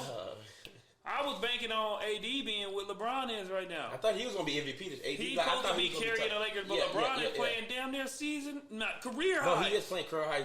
His last 3 games in the overtime. But I don't. But my thing is with that too. What it is you got to think about it. LeBron's built for longevity. His body is built to come right in after a short off season and go right back to it. AD is either not, bro. He's no playoffs or he's out the first round. So now when he's come back this quick, his body ain't used to it. Like yo, I don't really mind it, especially with him being as injury prone. And but then we're gonna be so hurt if LeBron do get it. Because if LeBron hurt himself, the season's over. Right. But then now coaching. Knock on some wood. Yeah, I would have. And then now smart coaching has to come to play. Mm-hmm. All right, we know the Lakers are going to the playoffs. Like that's a given. Yeah. You don't need to be winning every game. But the West is so tough. You don't want to put them in a situation where they got to play against somebody they're better than. But it's a bad matchup. But as long as you don't want somebody to get tired out. As long as the Lakers don't fall 5th, 6th, 7th. All right, they can fall 5th. 6, 7, 8. Yeah, even the 1, 2, 3. Utah's looking good. I think we'll still beat them. But it's like we do this every year. Utah. They do that. Yeah. They play great in the regular season. Just play. I don't know why. Yeah, the game slows down, bro. It slows down. Then I feel like sometimes when it comes to superstar. And the final 2 minutes, that's when you need that LeBron James. That's when you need... Ball movement is always great, though, but sometimes it doesn't get everybody open. Yeah. Sometimes you need that... All right, go ahead. You need a killer in the playoffs. Yeah, exactly. Closer. Yeah. No, I wouldn't even say a killer. You need a closer. In the playoffs. They got one. Donovan? You think Donovan Mitchell? I just don't think... I think he has the mentality, but I don't think he's consistent enough. Exactly. I don't think you could put him with LeBron and be like... but who is really that consistent as a closer? LeBron James. He's not a consistent closer. If LeBron James on the floor, it's just consistent. What do you mean? When you say consistent closer, what do you mean? Well, what do you mean? Someone. What do you mean? I mean somebody. No, well, you said like ball movement's not going to always get you to the point. You need someone who could go. I think Mitchell can do that. I don't think so because when you say closing, when I say closing. And you said, I think you're thinking about somebody who's just going to hit a game winner. No. I think about like game management. Somebody who's been there and knows how to win games when it's time to win. And LeBron, time and time, has shown that he wins games when it's time to win. I was. Donovan Mitchell has had great games, but when it comes time to win, remember he got an 8-second call last year. And remember in the playoffs against Denver, and they lost that game. He got it. I don't know what he was thinking, but he was just bringing the ball up so slow, and he got an 8-second call, and it was like 30 seconds left, and it was just like he had a good game though. He had a good game that game. Crazy, but when it comes down to those times, you got to think about Donovan Mitchell's still young. Exactly. Yeah. I love what he's doing though. Definitely. And he got a size 17. He's shooting long twos. Yeah. So, what y'all got coming out the East? Nets. That's my pick. Oh, you think it's gonna be the second team that battle? Like, who's gonna give me another team that's coming out the East? Yeah, Eastern Conference Finals. Yeah. I got Nets and Bucks. I'll go Sixers. I go Nets Sixers. It also depends on where they match up to. Yeah. I don't got Sixers coming out. You need good guards in the playoffs to win. They have good big men. Yeah, who want to be guards. But I'm telling you, the Sixers are okay. You really don't. They were okay last year. No, but they didn't know their roles, and they have Ben Simmons. I don't know why they still have Ben Simmons. Only thing different from them this year is Joel Embiid is playing like Rivers. And he told Doc Rivers, I don't know what the fuck he told him, but he told Joel, you better take your ass in that post. That's exactly. And he's been playing out of his mind because now he shoots shots. At and you're like, percentage. But he's been in the post. He got 4 layups, so this jumper is gonna feel good. It's gonna feel good. Yeah, he I definitely. Like him. Exactly. Last year he was taking too many jump shots. In the playoffs, exactly. It's easy to guard bigs in the playoffs because you shrink the floor. Yeah, you need guards. But now they got Steph over there. Though. You can't leave Steph open. Yeah, but is Steph somebody who's gonna win a game? He open. I mean, he could. He's not going. It's different between when you got a guy who can shoot and make shots, but when you come in close, so you got them over. Oh no, so you got Milwaukee over them. Then Brooklyn kind of make it. But who Milwaukee got? I don't have Milwaukee over nothing. Oh, who you got? So who's coming out the East? I couldn't tell you right now. No, so I'm saying like my pick Eastern coming out the Conference. East would be the Celtics. You got Celtics? I ain't picking Celtics. In the playoffs. Oh, yeah. And I know, wait.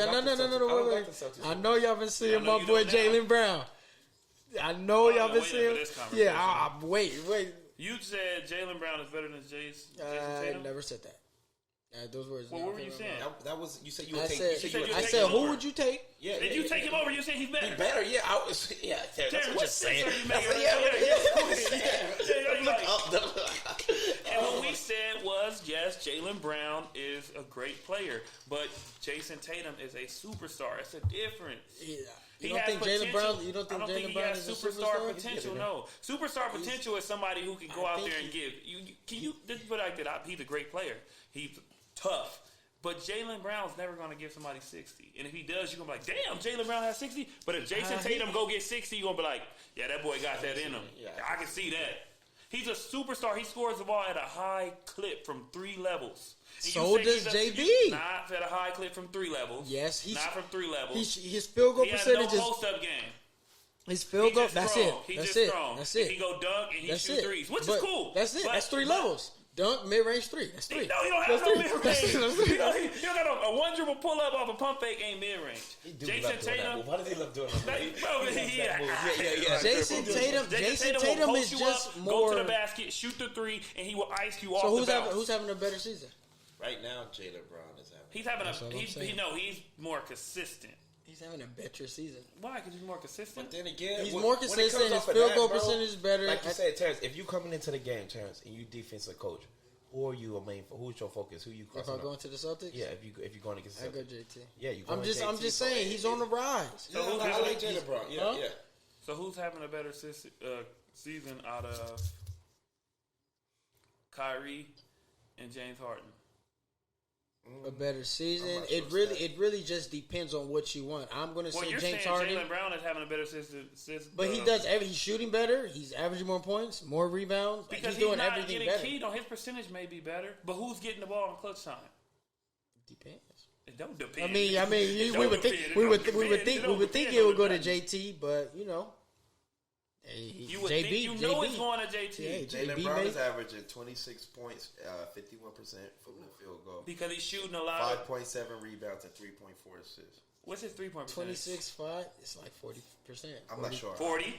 It's like 40. Like no, I don't think 40. That's like 41%. I'll give him 37. 37.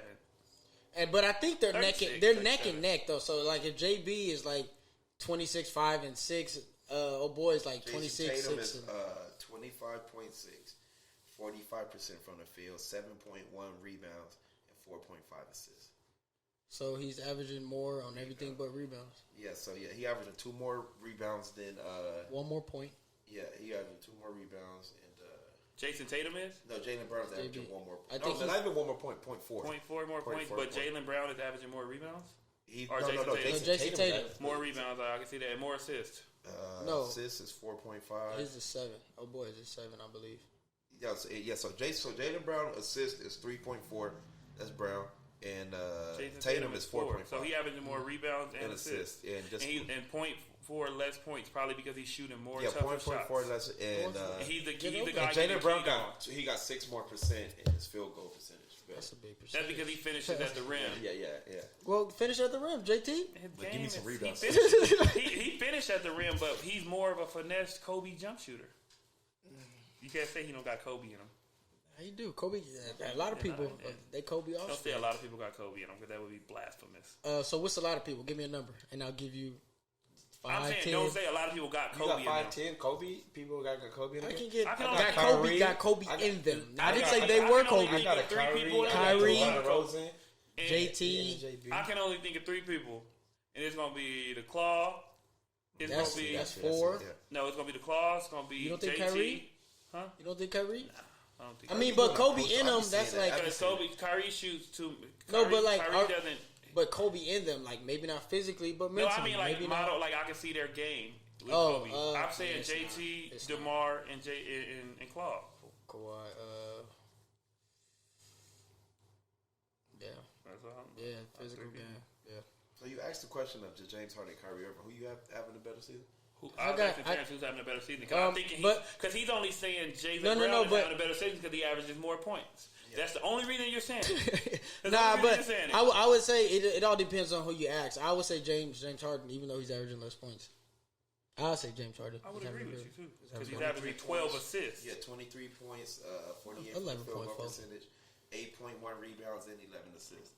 Damn, 11.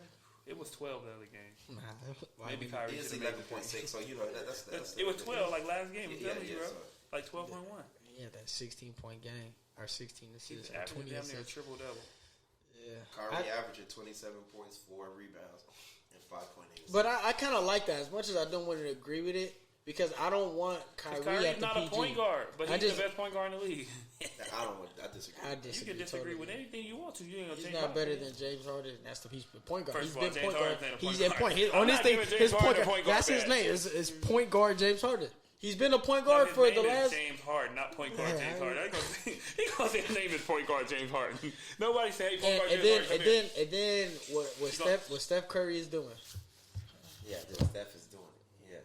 What is he doing though? Steph is doing it. He's balling. He's balling, but I'm saying, what is he doing that's so different? He's averaging like. Because Terrence was trying to. Because Kyrie's balling too. People just get on Kyrie ass because he does all the antics out of basketball. But if you take all the bullshit he does out of basketball, when he's on the court, he's hooping, bro. He is, but every stat I believe is better for Kyrie. I mean for Steph Curry. Every single one. Assists, points, field goal percentage. That's because he's playing with less superstars. Yeah. But, so you would think his field goal percentage would be. Yeah, you would think. No, because they base his whole offense off of fucking get Curry open. But he's still shooting more shots. Because he's a shooter. Nah, he sometimes he's averaging 30 points, 49.3. Who is? Field goal, he's 29. He's averaging 30. Who, yeah, 29.9. No, yeah, Curry. Yeah. 5.4 rebounds and 5.9 assists. For sure. I on a 50% clip. From the three? No. From the field. Wait, okay, but this what is good too. The field, 50? Kyrie Irving is shooting 52.5. Yeah, Kyrie Irving. I didn't even know that. Kyrie shooting 40 from the three. I don't have the 3-point stat. Look at the three. He's shooting 40. That's what I'm telling y'all. Outside of the antics, Kyrie is. No, I don't not like Kyrie. I like he's Kyrie. My favorite point guard. He's way so more you'll better. take him over Curry? Yes, I'll take him over every point guard in the league. Let's go players. But that's my bias. So okay, so I wouldn't take Curry second because I like a certain style of play. I know Curry's probably better. Yeah. But I'm telling you who I would take. I would take Dame over Curry too, because that's the style of play I like. Yeah. So what style of play is that? Because I don't see. I like people who can create their own shot, and I like people who can get to the rim off the dribble. But I like a crafty style of play. Like I don't like just running off a screen, you shoot, or giving somebody a head. Like Curry can get to the rim, but I don't think he can get to the rim at will. I think he gets to the rim because he shoots so well. So people overplay his jump shot. Yeah. But I like when somebody break a dude down, get to the rim. That's just what I like. Yeah. Like, I like craftiness. I like craftiness. Yeah. So it goes LeBron, and Curry's second favorite player? Second favorite player? Second favorite. No, that's not it. You saying favorite player? Yeah. You mean Kyrie? Yeah, I said LeBron is your first favorite. And then you said Curry. Well, Kyrie. My bad. Kyrie. Yeah, Kyrie. Yeah, Kyrie. Okay. No, Kyrie's my. I hate to say it. Kyrie's my guy, bro. Okay. But LeBron's. I model my game after LeBron. That's why. Do you really? You always say I pass too much. Yeah, stop doing it, bro. That's because LeBron passes the ball. Could you average 30 overseas? Yeah. Can I? Could if you wanted to. Yeah, I just want to know. So why don't you? I averaged 25 last year or the year before. No, I'm just so because I passed the ball. I know that. I'm if asking. I passed he's the ball, like naturally a point guard. I love to get people involved, and this is one of the biggest knocks on myself that I have that I know I need to fix. I get mad. I mean, I feel some type of way when I feel like people get mad at me for not giving them the ball. I don't like that. I want everybody to be happy with me. So I feel like I need to stop caring about how, like, when I don't pass it or I miss somebody, and I don't like that at all. I hate that. Yeah, that's I'll come down, and if I don't pass somebody and they was open and I took a shot, and then they be like that makes me feel like, damn, Vell, you better than that. Play basketball. I'm not saying play the right way. You feel me? Like, even though I'm the better player, sometimes I know I have to take tougher shots, but sometimes I know damn well. And plus, I know I'm going to score the ball. Nobody's going to really just take me out and not score. So I need to get the guys who ain't going to score at will. What is your assist average? like 6, 5, 7. Well, in college, I led the conference. No, now.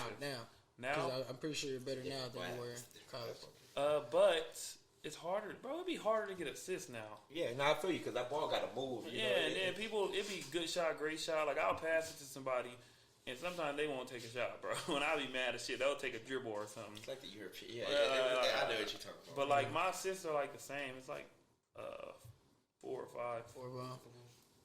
But I'm not playing point guard. Like, in college, I was on the ball a lot. Oh, so you off the ball? Yeah, I'm off the ball. Okay. I just, you know what I want from you. To not pass the ball and to shoot. That's not what I That's said. exactly what you want. He wants me to shoot. No, that's not. That's what Terry, when he thinks about mentality, he thinks shoot the ball every time. Okay, let me ask you this. Are you guardable overseas? I'm not guardable. Okay, yeah, are you? I'm not guardable over here. I'm just a guardable person. Are you guardable? I feel like I'm so unguardable because I'm a willing passer. So you have to play me honestly. Because if you come and double me, I will pass the ball. And I won't think about it. I'll be like, that was the right play. Now, if it's time to win a game, yes, I'll keep the ball and try to go shoot sometimes. I just wanted to see some crazy stats from you. That's it. Okay, I got a question. Yeah, I averaged 20 in college. So you're at that's cool.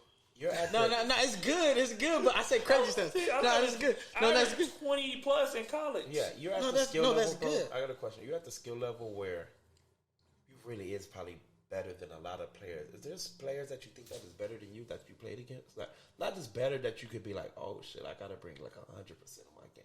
There's guys I don't think are better than me because I feel like I have a will to win. And determine, and I feel like they haven't been through what I've been through out of basketball. Okay. So I feel like that edge, like it's a lot of people who I think, they have better stats than me is because they're like maybe they're shooting more. Their game's different, so it allows them to score more. Some people just aren't high scorers. Like you have Devin Booker, who's going to be like a 25 plus scorer. Yeah. Then you have other guys who are going to be like just a 22 point scorer because that's their game. Yeah.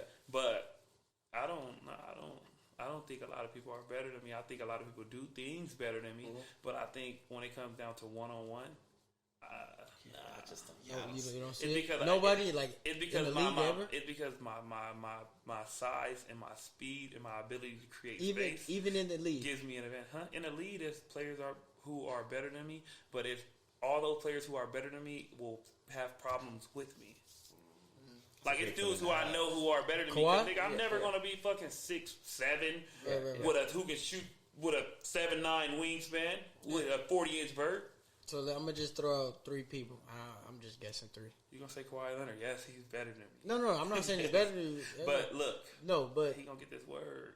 That's what I'm word. Yeah, 1-on-1. Yeah, because I'm too big, bro. You're not big enough Kawhi. But I'm telling you, it doesn't matter how big I'm big enough to where if I do a move and he guards me, I'm gonna create space. Kawhi. I feel you. It's a great feeling to have. Y'all act like niggas don't score on Kawhi who are littler than him. Dame he has trouble. He has trouble scoring.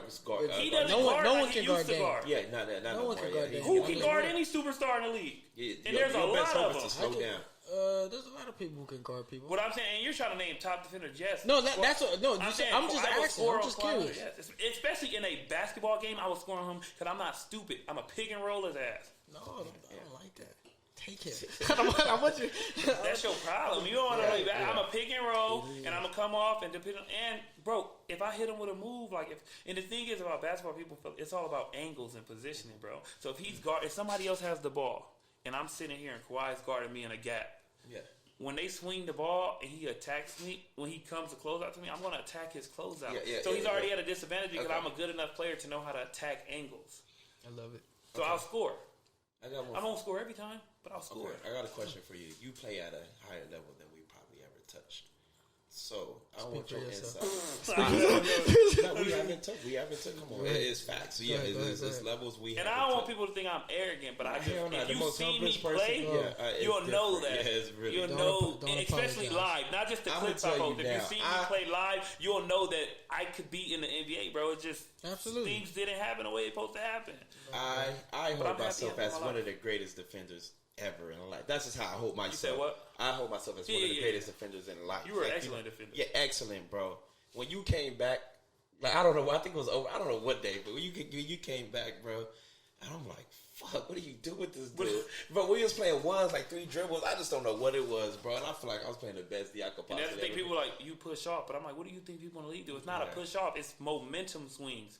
I'm going to attack you. And if you don't slide your feet, I'm going to go past you. If you do try to cut me off, I'm going to use those momentum against you. Yeah. That show. Step back. Package, and I'm going to get a good look. If I miss it, I'm living with that shot. That's why I say I'll score on him. Because if we playing one-on-one, obviously, if we're playing like ones, he's not going to score 50 times in a row and I'm never going to get the ball. Yeah. He's going to have to guard me a couple of times. Yeah. So when I get those chances, snatch, it's not like he's going to just... I'm not a bum. He's not going to crowd me and be like... So I got a question for you because I like what you're doing with this. So, like you said, you play at a high level. Me and Terrence had this conversation. Terrence said he would give 30 to Patrick Beverly in a basketball game. How do you feel about that? In a basketball, like in a one-on-one? Did we say, what we said? In a pickup? Yeah, we said a basketball game, right? We said basketball game. Nah, I think it was, you said, I think it was just, what did we say? I think it was just, you said you wouldn't like score like 10 points or something. Yeah, I don't think you would score 15. Yeah. Oh, you talking about the one where Terrence said he had scored 20 in an NBA game? Yeah. Right now? Against the Clippers. Or like after Patrick Beverly. Right? That's the time. Yeah, that's the time. Like right now or after him working out and getting back in shape? I don't even think, like, what's him getting back working out and getting in shape? Like, you know how much grind he had to cover for him to do that? No, but I don't. But not scoring 20. You're not scoring 20 points. But I don't care the way he scored 20 can be on him just making jump shots. Threes. Yeah, I can see that. I'm talking about the way Terrence played. Like, let's give Terrence his style. Let's give Terrence his style. What he want. It depends on what he has, though. Like, is he being the main player on an NBA team, or is he just throwing Terrence out there on any team? Would Terrence want that as the main? Would you want to be the main player on the NBA team? Yeah. Are you saying if he had like he was on a team and he was like in a role like LeBron where he can do what the fuck he want? Yeah. He'll score 20 because you're getting in the middle. He's not scoring 20 on. See, he's scoring 20 because listen to this man. This man. I won't gotta be efficient. And you got to think. He can't take 45 shots. Everybody on the team lose by 38, bro. You added everybody on the team knows he's shooting. Yeah. You know he can shoot whenever he wants. He can ISO whenever he wants. He can call a ball screen whenever he wants. And that's what people fail to realize. Your matchup can have 30 on you, but it'll be all pin downs, ball screens, back cuts, shit like that. That it's like it's playing basketball. But I don't think he'll learn that. He'll be out there. He won't ISO every play to get that 20. Okay, let's slow it down. And you got to think he'll get fouled sometimes. So 1-on-1, him and Pat Bev. Who's winning that game? Who's winning the game? Yeah, who you think is winning? Y'all know Pat Bev averaged down there 40 in high school, right? Yeah, that's what I'm saying. That's what he know. He did 38.7. Yeah, like Illinois. Yeah, Illinois high school. Yeah, Illinois. We gotta count the league he was playing in. I was seeing some of them clips. You wasn't seeing those clips. I was seeing them clips. I don't care if what he was playing. 37. Yeah, that's a lot. 37. You gotta score. So if you went to Joe Blow Christian School. And you played school. 30 games and averaged 37 points a game. You're not. It's not about the school you go to. It's about you're playing other people though. You're going to come across some teams, and you have to score that 37 or somewhere around. You can unless score 30. You go for 61 game and then. No, you can score 12. He's a better scorer than Terrence. A better defender. So like we don't go win this game. 1-on-1, I think he'll get. I think he'll get. He think that's all I want. I just want Pat Beverly to get Terrence because he's like grinder than you. Yeah. He's stronger too. That's why he's stronger than you. That doesn't matter. But your shot have to be like good. Like I just feel like it's easier for him. I feel like it's easier for him to stop you than it's I'm not gonna say he's gonna. That's why I think about you. But I don't think he has like right. But he's gonna. He can score. But I don't. No, he's in a 1-1. I want 11 though. I mean, a game to 11. I want 11. No. 11-4. No, fuck no. You said you were 11 for him? But is Patrick Beverly really like, is his handle that crazy? Can he get to the basket that crazy? You want me to show you some He can get to it because he's bigger. Bro, he can get to the bucket. What is he, 6'2"? He's 6'2", but he's stronger than you. What are you, 6'3"? Patrick Beverly I'm 6'4". Patrick Beverly just knows his role, bro. That's why it doesn't seem like he can do nothing. But this man was overseas going crazy. Scoring the ball. Yeah. Overseas. It's not easy. How you think that's why you? It's harder. It's harder. That's why you think 1,000 because overseas. Is it really? You don't get. You bro, they play defense, bro. They play defense no overseas. 3 seconds. You go against zones. Imagine you being a grown man. You know how to go. You know how to play a zone, right? Yeah. So imagine 5 of you who actually know how to play a zone. Just sitting there waiting. And you're like, God damn! Why y'all play? You get mad because it's like. And they play physical. They play physical, and they don't give foreigners. They don't give us calls because they know like we're coming over there physically more. They don't give you calls, and then on top of that, it's so much pressure. You gotta. That's why you see so many people go overseas and bring their ass right back home. They get cut. Okay, so they get their ass cut. This is something I've always wanted to do. Or they'll be overseas and play in like a 4th division. Yeah. When they're playing against like horrible people. I've always wanted this to happen. I know we haven't got the time to do it, but I just want to see y'all 1-on-1 game because I will beat Terrence 11-0, 21-0, anything to 0 because I'm a post. And no disrespect, Terrence. No, I speak to Terrence, and I speak to Terrence. Okay, but you're gonna get tired. You're gonna get tired. You're gonna get tired. Let me finish my question. So when I no disrespect to Terrence, I love Terrence's game. You can ask Terrence for stuff. I'm a big fan of his game. But just when it comes to Marvell, and I spoke to you, though, this is not nothing new. Oh, no, you tell me all the time. Yeah, I tell you all the time. It's nothing new. I just really think we're just not that. Yeah, not that. But it was a time where we were like, I feel like I elevated so high. Really surpassed and because that. Terrence hasn't played with me, like you played with me. Even when you played with me recently, you was like, but I'm like way better. I used to not exactly. So you played with me. Even with that, like even though when you was even though you was overseas, Vell, even though when you was overseas, bro, I always had that mindset. I could still lock up Vell. Like I still lock up Vell. But recently when you came back, bro, I'm like, what the fuck? And that was 2 years ago. Yeah, bro. It was like a year. Yeah, like a year or 2 years ago. And I'm just we didn't play last year. I think that jump shot is really there, like now. That's what I try to tell you. He thinks he can outshoot me, T, but I'm like, it's there now. It's there. That's probably like his strongest part of the game. That's good. I'm not taking it away. And then if you try to crowd me, I'm too big. I'm gonna bump the shit out of you. You're gonna say offensive foul. And then when I bump you, people gonna be like, "Damn, what happened?" Because I'm gonna bump you, and you gonna be like, "Wait, hold up, what did this nigga just push me off?" Because I'm gonna hit you with a move and give you a shoulder. Strength on defense, bro, and it didn't work for me. It just it wasn't. I'm telling you, bro, it's you can be there. You know, you can be there. You just gotta get it. It's momentum and angles. But like I told Terrence, if I play him in 1-on-1, I'm not gonna play with him because I know how he talks. Yeah, you know exactly what he does. You can't give Terrence. I'm not saying he won't score. He might score. If he gets the ball first, he might. I'm not gonna say I'm fucking. So every time you get the ball, you score. Yeah, because I posted you up. And you're gonna foul me. 3 dribbles. You can't. He can get to the. I'm gonna he can get to the rim with 3. I can't. And if you try to bump me and stand me up, I'm gonna get right around you. No, you're not, I'm gonna spin off your ass. You're gonna be bumping in the air. That's not gonna work. He think it ain't gonna work. Cause I'm gonna play off your body. I'm gonna play off how you're guarding me, Terrence. Hey, I take it how you want. I back up. Your thing is you're still at that level where you play off of. Oh, I'm Terrence. I do this move. I do this move. I do that move. I play off what the defense gives me. So the way you guard me is how I'm gonna score against you. He counter reacts on everything you do. I'm more of a counter. You ever been to Countersville? Yeah, that's where I'm living. Who you think invented the city, man? Let's wrap this up, man. Another episode every day. We damn near went for 3. Yeah. Damn, she let the music play. Nah, you was talking. I didn't want to cut you off. I don't know, but damn, you was quick to the trigger, baby. Like, let me talk. That's why I stopped. Go ahead. Go ahead. Do what you gotta say. Man, I don't even know now. Like, geez, nah.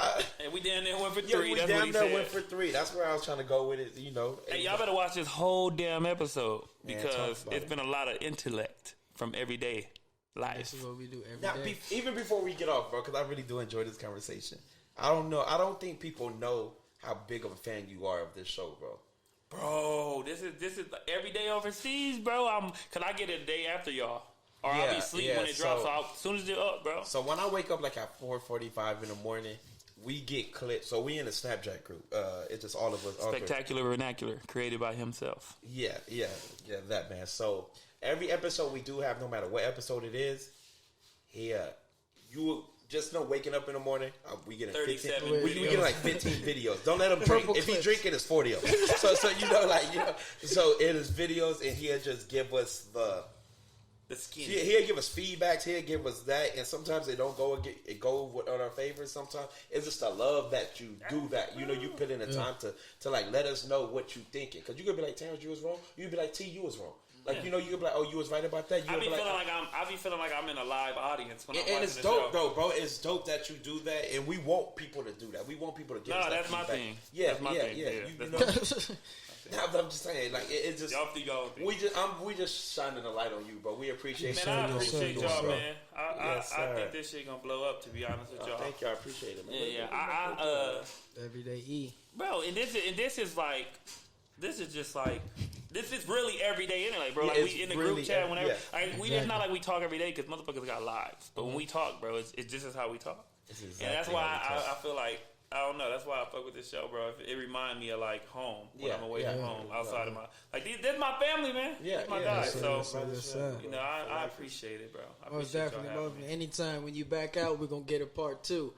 But and this gonna be on the court. The part 2 is gonna be on the court. Hey, actually, no.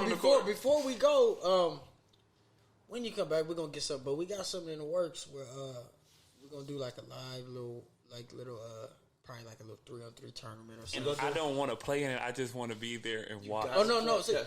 I mean, you could. We're going to be the commentators. You know. No, I want to be talking. I want Terrence to suit up because y'all got We'll fit in since we got an extra mic. So one game, if you free, we gonna fit you in. But we want to get a 3-on-3 tournament. We know you know a lot of players, bro. There's gonna be a pot. There's gonna be a pot of money there, and then we gonna host it and we gonna commentate all the games. That's I'm sure you get 30. Exactly. So we'll love it, and just knowing it's a pot, we're gonna have food. We plan. Play. Yeah, we plan. If you want to get out there, bro. Up, man. Yeah, if you plan, like we can schedule the game. So one game Terrence can play, then you could be on the mic and just like show it up. So then we trying to get Lee Boy out there. We trying to get into the whole IE. Oh yeah, and I just want to say shout out to everybody doing their thing. You know, everybody who we went to Ike with, bro. They doing something. They entrepreneurs, bro, and I love all that, bro. I be tapping in with all of them, though. Yeah, so that's dope. So what we trying to do, bro? We gonna try to host a 3-on-3 tournament, bro. We gonna commentate the game, bro. Let us know, like it's gonna be loved. Then we gonna try to get Lee Boy on as a taco truck, bro. Just like them, right here in the IE, just celebrating the IE, bro. That'd be definitely dope, bro. It'd definitely be dope. So that's something in the works, bro. Yeah, most definitely something in the works. When you coming back, bro? I know you leave on Wednesday. When are you going? I believe like around May. So what's the plans? Before you take, I know you were like, what's the plans? What you trying to do? I heard. Before I leave?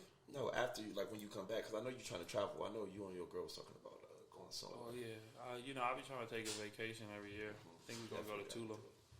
Well, we are gonna go to Tula. Yeah. That's dope, bro. Well, I'll tell you off air because my lady gonna see this, but this is place we're gonna go to. It's crazy. But yeah, let's get it. Let's go, yes sir. But thank y'all for tuning in. Everyday Intellect podcast with my guy. I go by the name Sudz Patron Pap. You know what it is. Vell Show, the bucket. You know what I'm saying?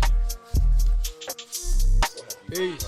Hey, bro, this is Doug Bloodworth, bro.